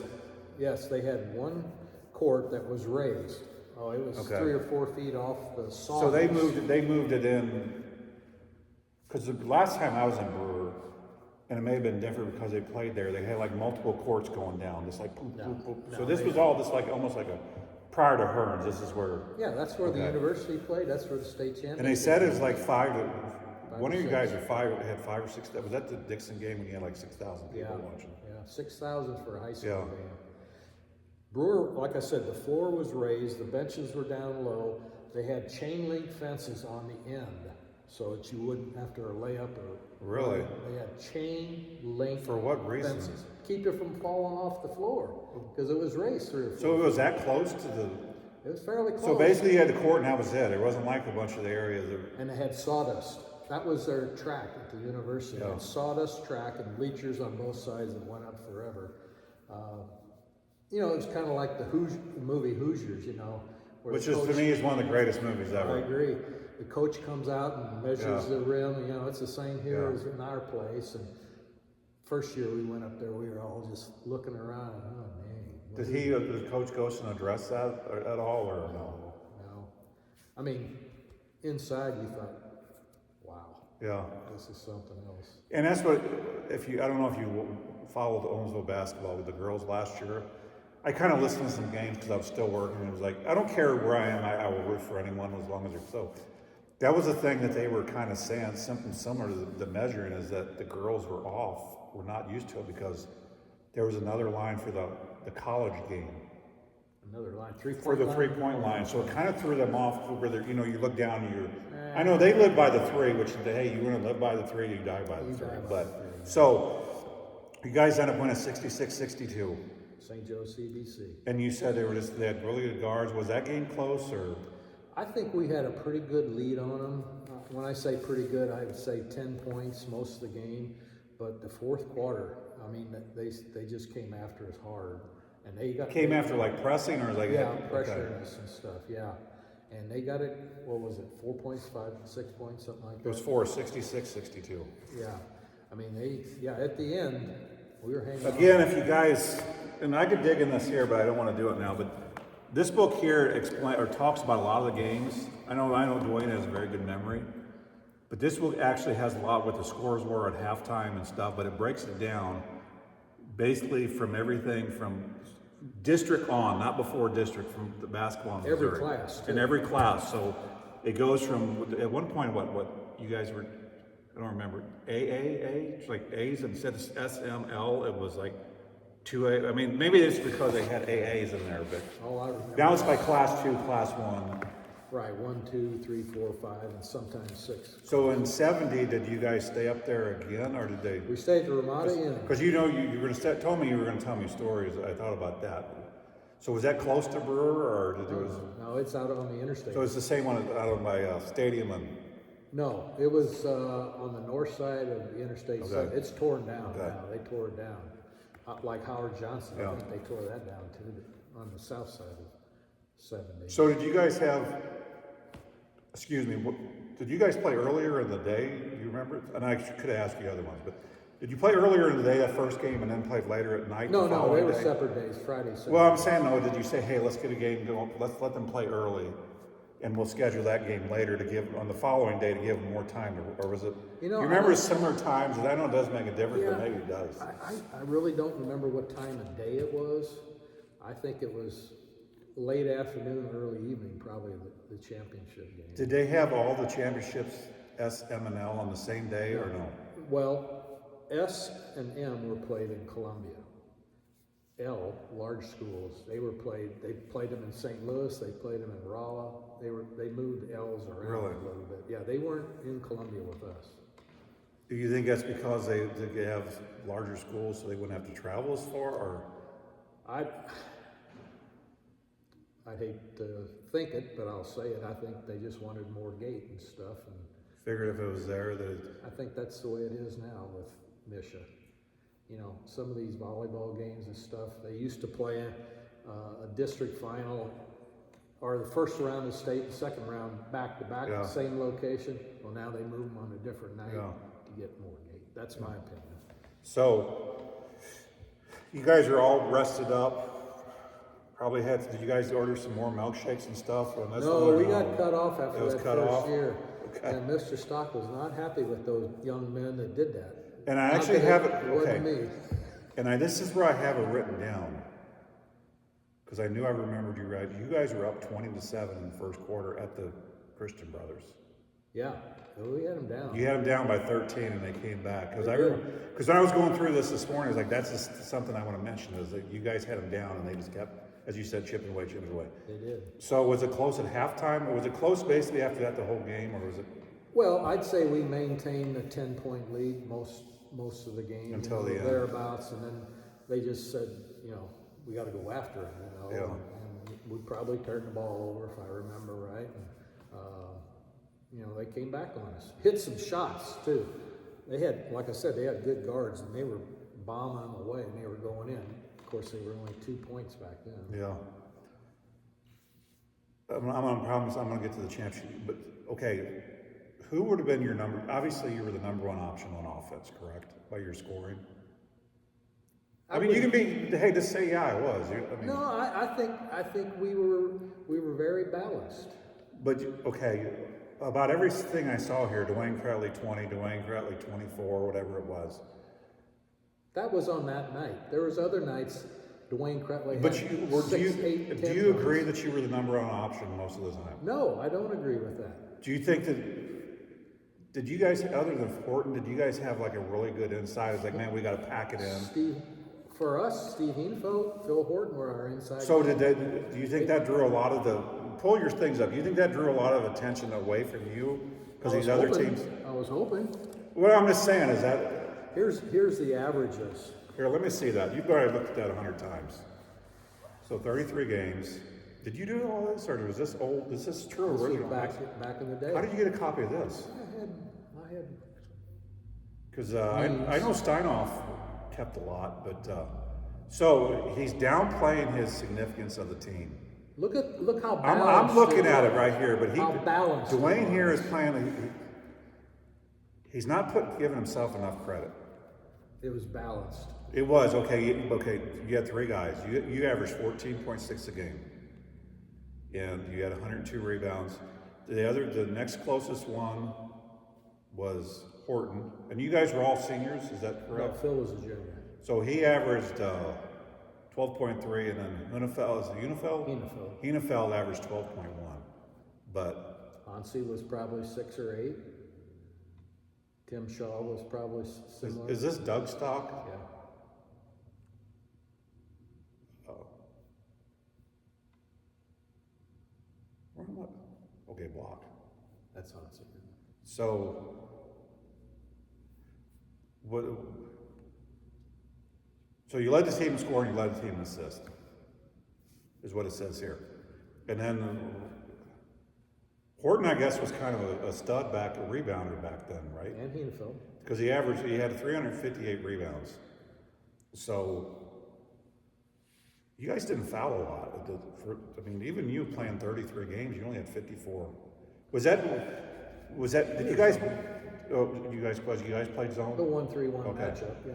So it wasn't like you're in a bunch of one-on-one and Right. you were saddling people. Right. And so I love looking at these old stats. Is this the same? I don't know, let me see. Is that the same one? Yeah, that's Yeah, the that's same. the same one. Here's 1969. Let me see the 69 here. We'll finish up with 70 here. Let me see those. 69? No, let's just keep the book together. Let's just finish the 70 up, and I'm gonna go through here. So you guys made the state championship game again at Brewer, and you played Lutheran South, and you guys won 42-36, is what it says. Was that game close? I mean, Yes. people see scores and like, no, that game was close. Like, no, at the end they kind of. No, that was a close game. It was a bad game. We didn't play well. I didn't play well. I don't think the team played well. I don't think Lutheran South played well. It was not, and I'll say this, it was not a good game for a state championship game. It was poor shooting. You guys think teams can kind of feed off each other. You play at your level. Yeah. I assume they had a pretty good record going. I don't have it written down. Yeah, I don't know what their record was. They had a good record, yeah. In fact, one of the guys that played on that team bought the New Haven Elementary School, Ted Radeke. He was their stud on Lutheran. Really? Yeah, he's redoing the elementary school as you go down. Yeah. Yeah. Is he redoing the high school part of it? Yeah. Honestly, I'd love, even if they tore the rest of it down, I'd love if someone would just redo this. Well, I think he's going to make it into a living. I don't know. Well, so anyway, yeah. So you guys didn't win a 42-36, your first state championship here in Hermann. Ever. For anything.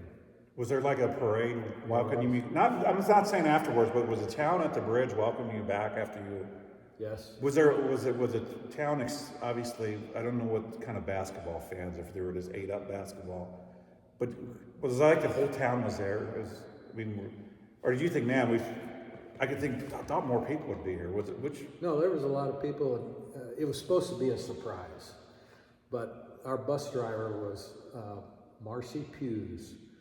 His brother owned the pool hall. He was our bus driver, and we got over around Big Springs. I heard him. We all heard him say it to Coach Gosen. Yeah, Don will run a little early for that parade, and it was supposed to be a surprise for us. So, what time did you guys get back in? Do you remember?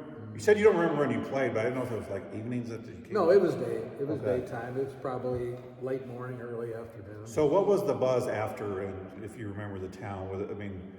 Was the town on a high for a while after that? It's like, finally we got that. We should have won it last year. We should have probably somewhat close. I mean, you guys had 3 years in a row in the Final Four. Right. Plus St. George's won the year Well, before. that's what I was going to say. St. George won it the year before. I'm sure there was a parade for that and everything too. So I don't want to say it was old hat, but it wasn't like a once in a lifetime deal for the town. Yeah. It was for the kids, but for the town, no, we just did this last year. And that's similar to the volleyball now. I think we've been here 9 years in a row, whatever it is. So I went through some more. Hermann got third place in '71. Correct? Yes. So who would have been? And I didn't look who was on there. So the seniors you were with?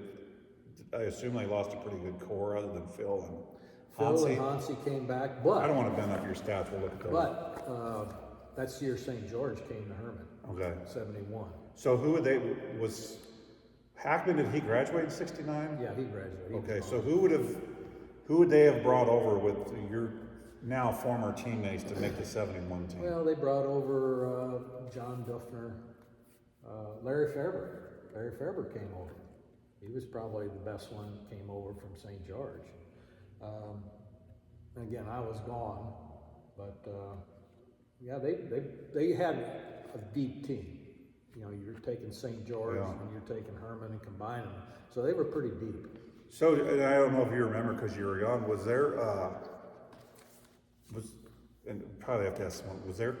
Did you there are people St. George know? Hey, we're about done with this high school project here. Did they know prior to this was their last, or did they get to the point like, boom, we're combining them? No, I think. Was it in the works for a while? I think they knew. Told you it was going to be 2 hours, an hour and 34 minutes. We could talk for 5 days. So you guys knew kind of, hey, we're going to be Well, I prior to this? think the people from St. George knew that was their last year. Probably midway through the year, they knew that they were going to shut the doors. And you got to remember, that's the year they moved out of this facility here on Washington Street, went out to what's now the junior high.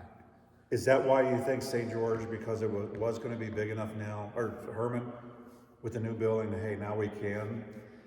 We can absorb St. George now. Before we couldn't do it because there wasn't enough space. You know, they tried to get a new school for years. Probably, in Herman? Yeah, probably 8 to 10 years, and it kept getting voted down, bond issue and stuff.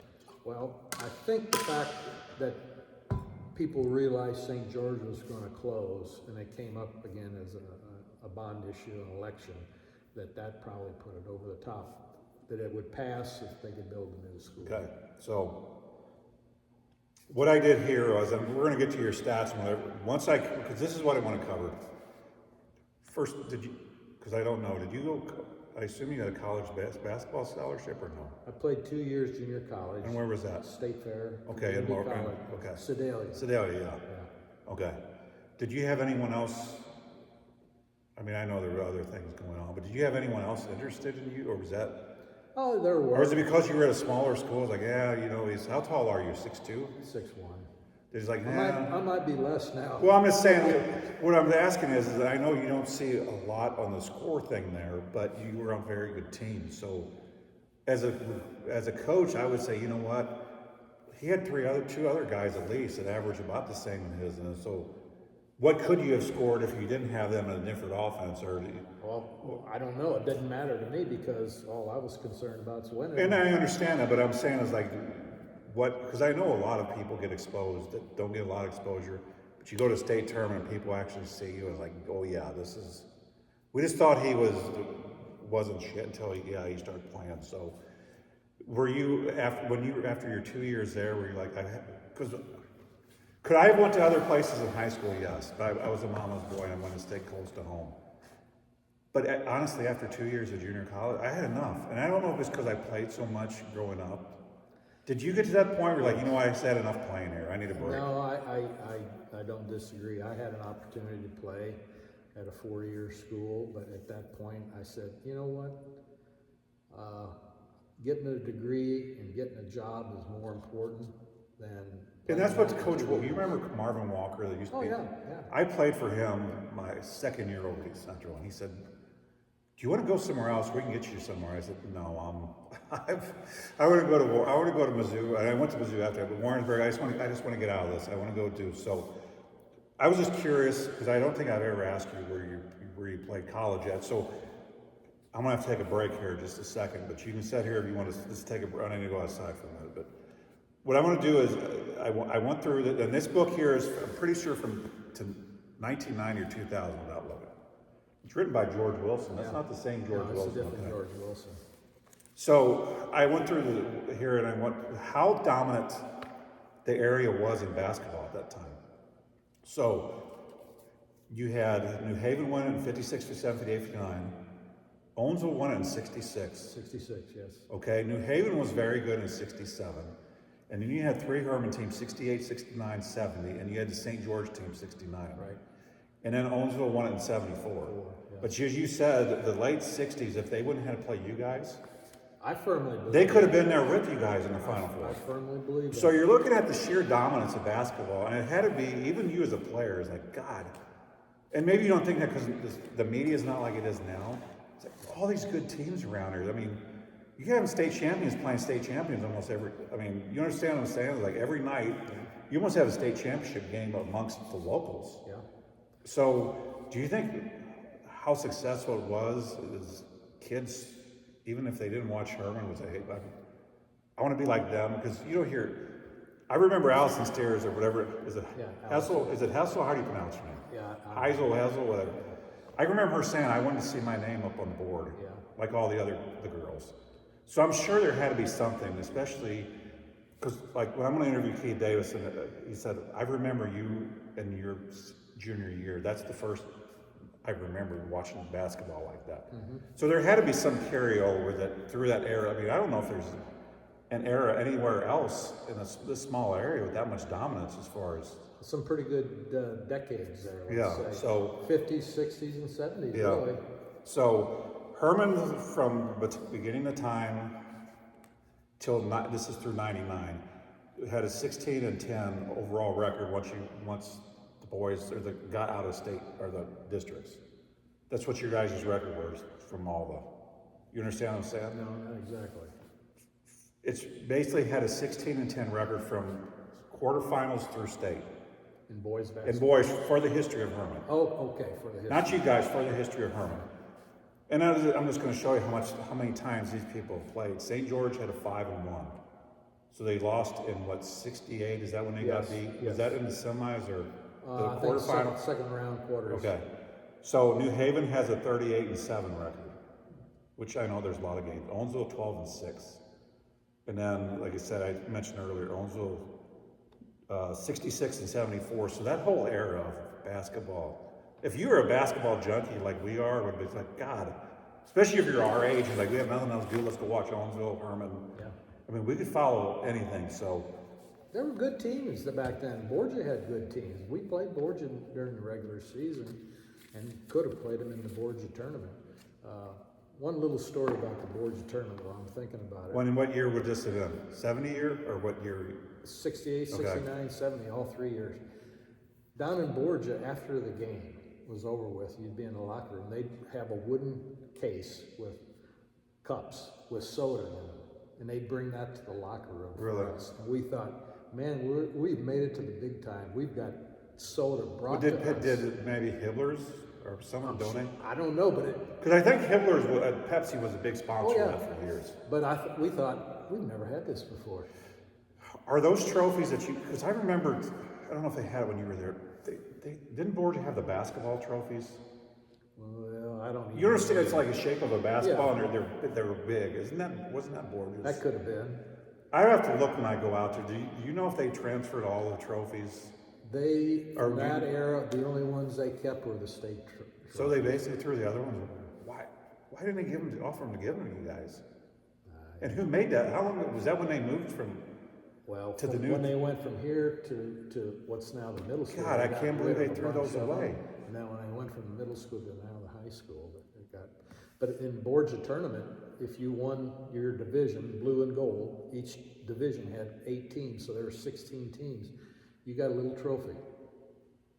It said, I still have my 3 SFB champions, blue division, gold division, whatever. Don't you miss, and I don't know how much you went down there after that you played, don't you miss the Borgia tournament being like that at Yes. Thanksgiving? I mean, They can't get anybody. they can't get anyone in there. And do you think people like Herman and New Haven and that don't want to do that because they know they're going to go there and get massacred? Or what? I mean, it used to be a lot of local teams, and that's what you did. You went down there on the Friday or when did it start? Monday? We used to play on Thanksgiving evening. Yeah, and I remember listening to it as a kid on the radio, like Gary Fillon, Joe Gildehouse, and those guys. I mean, Squeaky Mark. and I didn't know how small the gym was until I started going there with Kylie. I'm like, I remember listening as a kid when they were having it. It was like, this is. They had like maybe 5 rows of bleachers. That was it. Yeah. You know, what do we have here? Maybe 8 or something. Do you remember if there was a limit on the tent? Hey, we're only allowing. I mean, Yeah, they'd shut the doors. They'd have to. was it like similar to when Borgia played New Haven back in '98, whatever? That you had to get tickets before. No, I don't think that was it. I think you just had to get there early and stand in line to get in. Okay. You know, and it was the same way here. You know, there were games. We had people in the corners of the gym. They'd put bleachers up above on the stage, up back behind the team and stuff. Because this gym doesn't hold probably 800 people. It's okay. I always ask, did you enjoy your interview today? Yes. Okay. Is there anything that you want to Are talk we done? I thought we were going to keep talking. We're going to, but honestly, someone will try to find one here.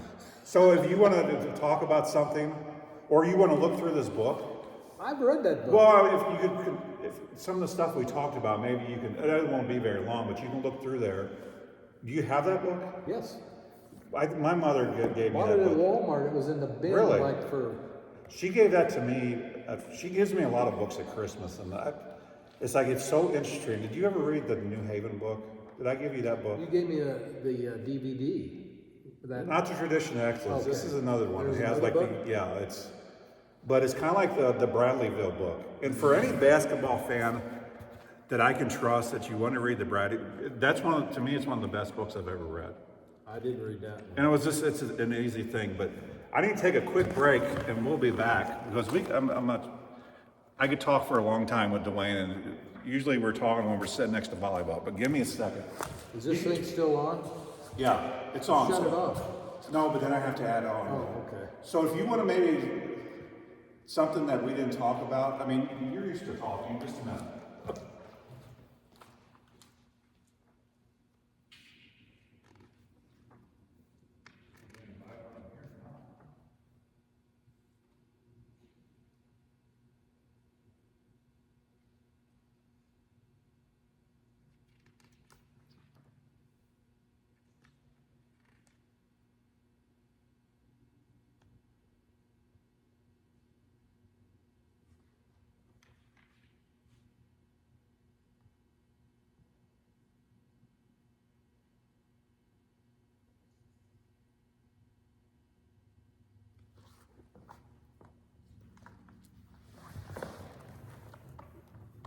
That's a picture of the 1970 Hermann team. Did you find anything? I showed the picture of the Of your team? picture. Yeah. Like I said, that's very interesting. I don't know if they show. No, I've got this book. And like I said, I bought it in a, How long ago did you, because I've had it for 20, 25 years probably. yeah, so, like I said, if you're a high school basketball, especially Missouri, it covers girls basketball too. So. As it started. Yeah. So, what do you think? Is there anything else you want to talk about in you said you brought some, do you have any stories that maybe people didn't? I mean, obviously, at any point in time, you're like, I got to get away from Coach Ghost, and I'm No. You understand sometimes that they can, was he an overbearing coach, or I'm not saying that, hey, but did he generally care about you guys? Well, I think so, yeah. Okay. I mean, he was hard-nosed. He was a disciplinarian. We ran to get us in shape. We did as he told us to, and he always, we got into a tight game, Owensville or whoever. If there came a situation, out of bounds play or whatever, something on defense, he could always come up with something. Was it generally a new play that he?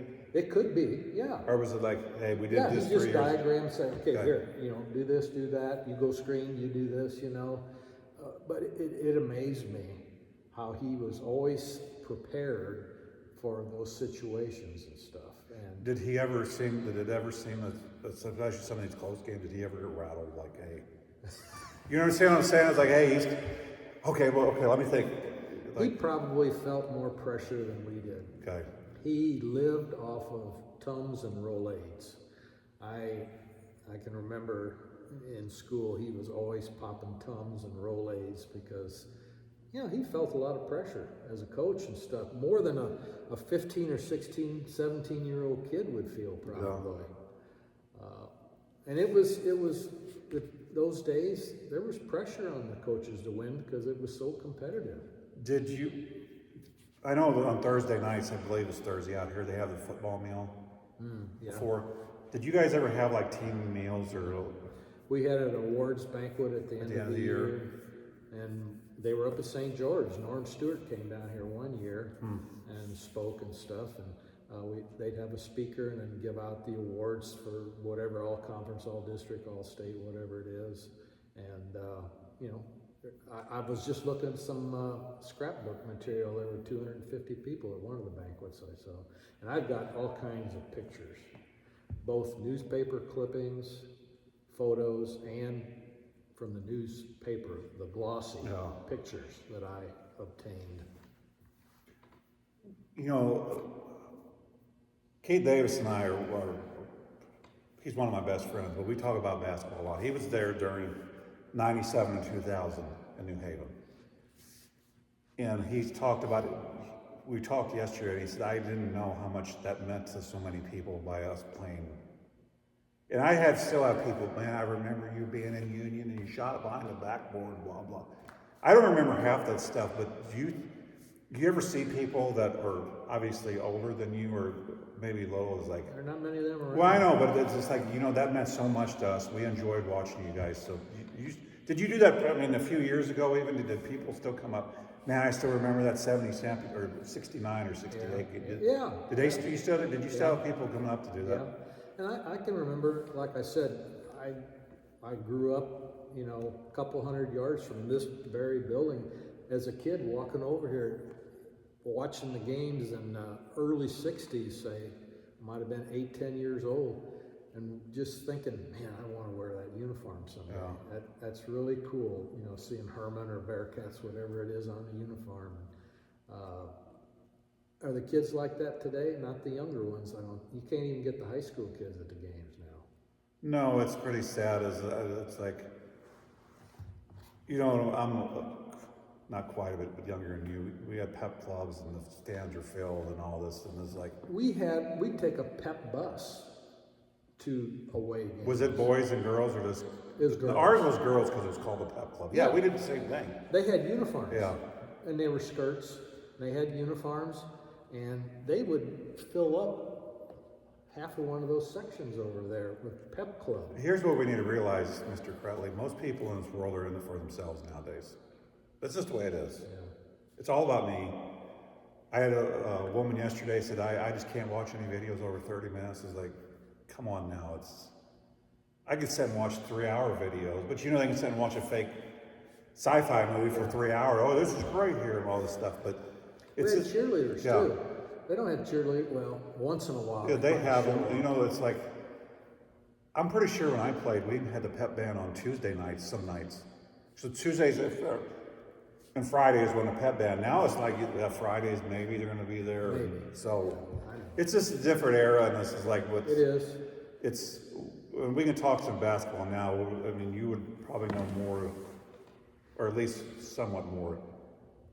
Do you think the Hermann's going to be pretty decent this year? I mean, they were decent last year, but they lost. Obviously, they lost Nolan Bruni, right? Yeah, and they're going to run into the same Montgomery team that they have a transfer coming in, 1,000-point transfer from Troy. I've been told to get to the state championship game again. We're not going to get a choice, so let's go to Montgomery. Yeah, I don't know, but all I was told is they got a 1,000-point scorer from Troy transferred in because they had one last year that transferred. Yeah.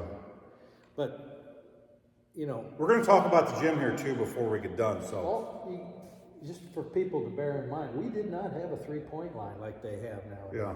So everything that we had were free throws and 2-point field goals. And nowadays, you know, teams live and die by the 3 points. And you are correct, but here's what I've noticed. At every level, they're shooting more of this shit. I don't like the 3-point shot. I think it takes away from the game. To me, the last enjoyable NBA teams were the Tim Duncan eras where they did a lot of back screen. Mm-hmm. But the overall scoring averages aren't higher. So you think as many shots are to bomb from out here. Yeah. I mean, look at, and I know, and you even look at the scores of games that are living by the 3, 45, 37. I'm like, is this really fun to watch? I mean, we were always, Hermann, back in my high school years, we were always criticized for being a slow down team. We walked the ball up the floor. We weren't fast break. There's no doubt about that. But do you have it broke down what your your team stuff is? We averaged, my senior year, 62.6 That's way more than... They don't score that now. No 3-point line. Did you have the defense, what the defense averaged on? Steinhoff always did that. He had the defense differential and stuff. I don't know if it's... But anyway, 62. Most of these high school... Almost 63 a game. Yeah. Plus, in the years before, the 69 team... Show me the 69. They averaged 60 a game. It'd be interesting what you guys did on defense, how much you held. And it may be here. We averaged 60. No, I think it was very similar. 56 my sophomore year. What did I say? My 63 or 60. Senior. Yeah. And then So you scored more each year. You team, progressed. yeah. Is But it- we always were critical. Oh, you're the guys that just walk the ball up the court. We may have, but when we took a shot, it was a high percentage shot. Our team field goal percentage, 47%. Yeah, you don't see that. Now the free throw percentage for the team wasn't all that great. It was 69. That's, I mean, It wasn't the greatest, but there's a few down here that were. brought it down a little bit. So, yeah, we're approaching 2 hours here, so that's probably going to be pretty long. But I appreciate you coming here. You're welcome. It was fun. I always wanted to get kind of the history, and how you guys remember all these dates and all this stuff is beyond me, because I can't hardly remember. I couldn't tell you what day but I don't know. So, but I know that was important, and back then you didn't have as many distractions to store in your brain as you do now. So, absolutely. But going back to tell me if you want to talk some more. I'm fine. We can keep going. well, you asked about what I thought about the Hermann team. I think they're going to be very good this year. I really do. So we're looking at the Hyatt boy. We're looking at Dayton, Schwartz. the Eichmann boy is going to be up there. Whithouse. And maybe the Manning kid, So if he comes out. I don't know what the status. especially Somebody else was with Dayton and Schwartz was his first name. Coulter. You would think they would have a big enough and say, hey, especially when they play Montgomery, you two boys are double teaming, or you guys are staying on Parker. And I know Parker doesn't like to have any physical contact. He comes out here. If you play him tough, he's not going to go back in there. No, you're right. Now his dad, his brothers were somewhat different, but his dad was, when I played him, he was down there. So, but one thing I have to ask you, and I don't know if you remember, it was 1989 or 88. We played St. James, and you and Bill, I think it was Bill Whitaker. Bill Whitaker. Were you guys teammates or like buddies? We called games together, not all the time. And it's not like I'm really going back to the past, but I do remember, because I'm the same way with you. My mom started scrapbooks, and then what you do. And it wasn't like I wanted to see myself on paper, but I wanted history. Yeah. And I haven't looked through that in a long time, but I distinctly remember. Mine's that thick. Yeah, you have a lot more history there with all the games than us doing it. But I distinctly remember that year that we beat St. James, and we beat them pretty damn easy. And St. James was pretty good at that time. Where was it at? It was in New Haven. Okay. And I remember you, and they must, I don't know who was actually there, but Dietrich maybe could have been.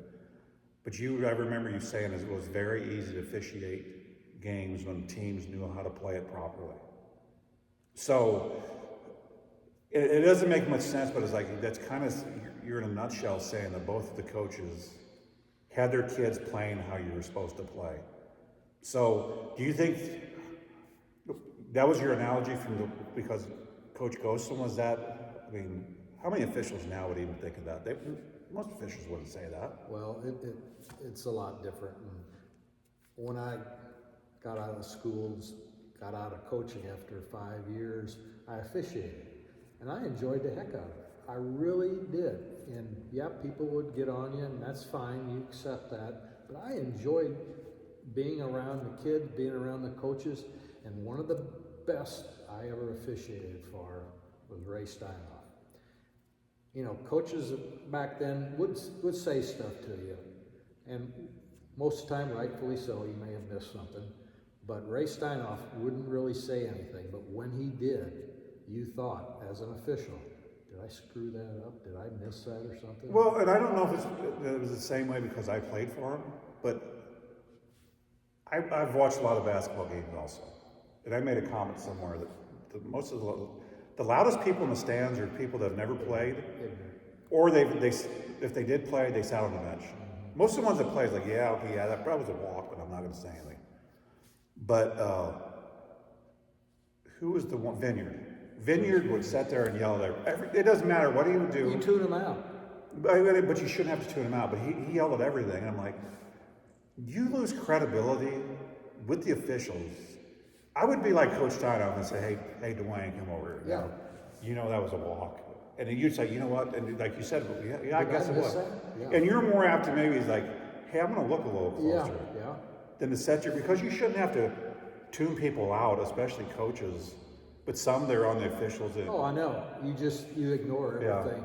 One story. I was out at Owensville, and the coach out there, his name was Mark Fisher, officiating, and it was a block. Fisher was a coach when I was a junior there. Was he? Go ahead. Didn't mean to interrupt, but yeah, I remember. It was a block charge situation, and I called it whatever.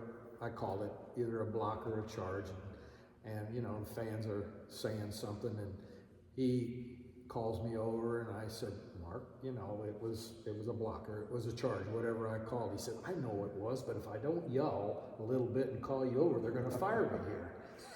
Didn't he go to all right, that's fine, I don't care. Didn't he go to one of the big Springfield schools after that? He was the or Springfield Catholic or something? Yeah, and he became athletic director of the whole Springfield school system at one time. So, is there anything else you want to cover? Like I said, this has been enjoyable. We could sit down and do this again. We could do part 2 sometime.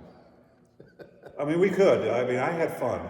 Yeah, I did too, and I probably missed some stories, but there's. I mean, there's time. Maybe if nothing else, do you still talk? Is Steve still alive? Yeah. Do you still talk to him? Yeah, I saw him last week. I mean, maybe we could do not in here, but we could sit around and we'll go to the bakery or someone, or somewhere where we can sit up. And who else were you really close with? Were you close with Horton or not? He's younger, but I understand it. He's in Arizona. Okay. Most of those guys aren't really around here, you know. Boy, wouldn't it be nice?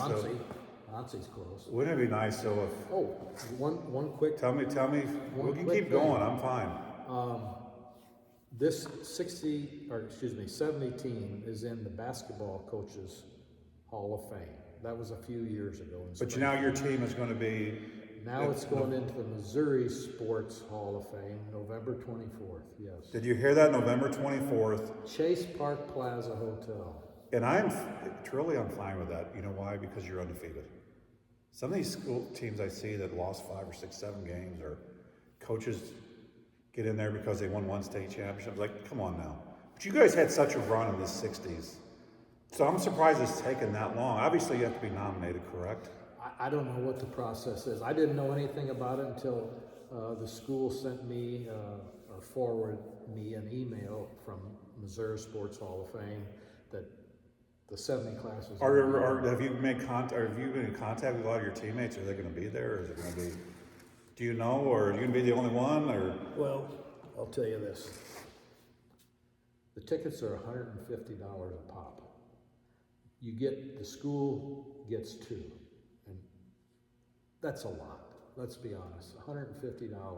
But you get a meal?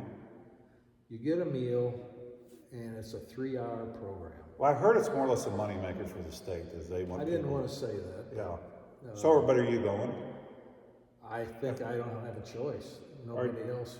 So you're the one that school contact and say, hey, we got these tickets? Yeah, I got to give a speech or something too. Okay. I think. Not that I'm looking forward to it. But yeah, but get up in front of everybody and do that. But I mean, it's nice. Don't get me wrong. But at $150 a pop, you know, I talked to Hansi and I talked to Chris Tyson, was a manager, and they both said, you know. I got an idea for our next video. Are there any of the guys? Are you still friends with any of the Owensville guys that you played with against your 70 year? That we get to sit down and say we're just talking about the 5 games that you guys played against each other. Then it wouldn't be a very long. There's still some guys out there I know. Yeah. So who'd you say was Blumke? Tom wasn't. No, he was on in '74. Doug is gone, but Bob Edel, IDEL, he's out there. Tom Lamar. Okay. His wife is on the city council, I think. Kathy. Okay. Those 2 I know are out there, and I don't know about the Spurgeons if they're still around. Maybe I'll see if I can get a hold of Tom and say, hey, you just want to sit down. And like I said, it won't be very long, but it's like. We did an interview on KLPW here a while back. Really? It's been 10 years ago, maybe. In reference to that year? Yes. They had us on. Was that John Covington? Yes. It was a Saturday morning. And Tom was there. And they asked for somebody from Hermann, and I went. Was it that long of an interview like we're doing today? Oh, no. It wasn't. It's like, hey, we got 5 minutes, let's go That's over this. about it. I mean, I want to go into the games because you said that your thoughts on those games, like, man, they could have beat us other than the last one at any time. I was kind of like, hey, And you guys will be able to tell more of what it is. But since we're about done, first of all, that was our biggest rival. I appreciate it, Dwayne. I think people are going to join. But what I'm going to do here is I'm actually going to get up. And you like these high back chairs from basketball? Yes, they're nice. You know, you get these short chairs and people are always There's like, a promo again too. well, I got these because when we go to club, and you guys can't see me on camera, but when we go to club games, half the time you can't sit in the damn bleachers. Right. Or if you have sciatic nerve, your butt and your legs hurt so bad. Right. So what I'm going to do, and he asked, and if hopefully he'll walk around here with me because he's going to show you. So we'll turn it the other way.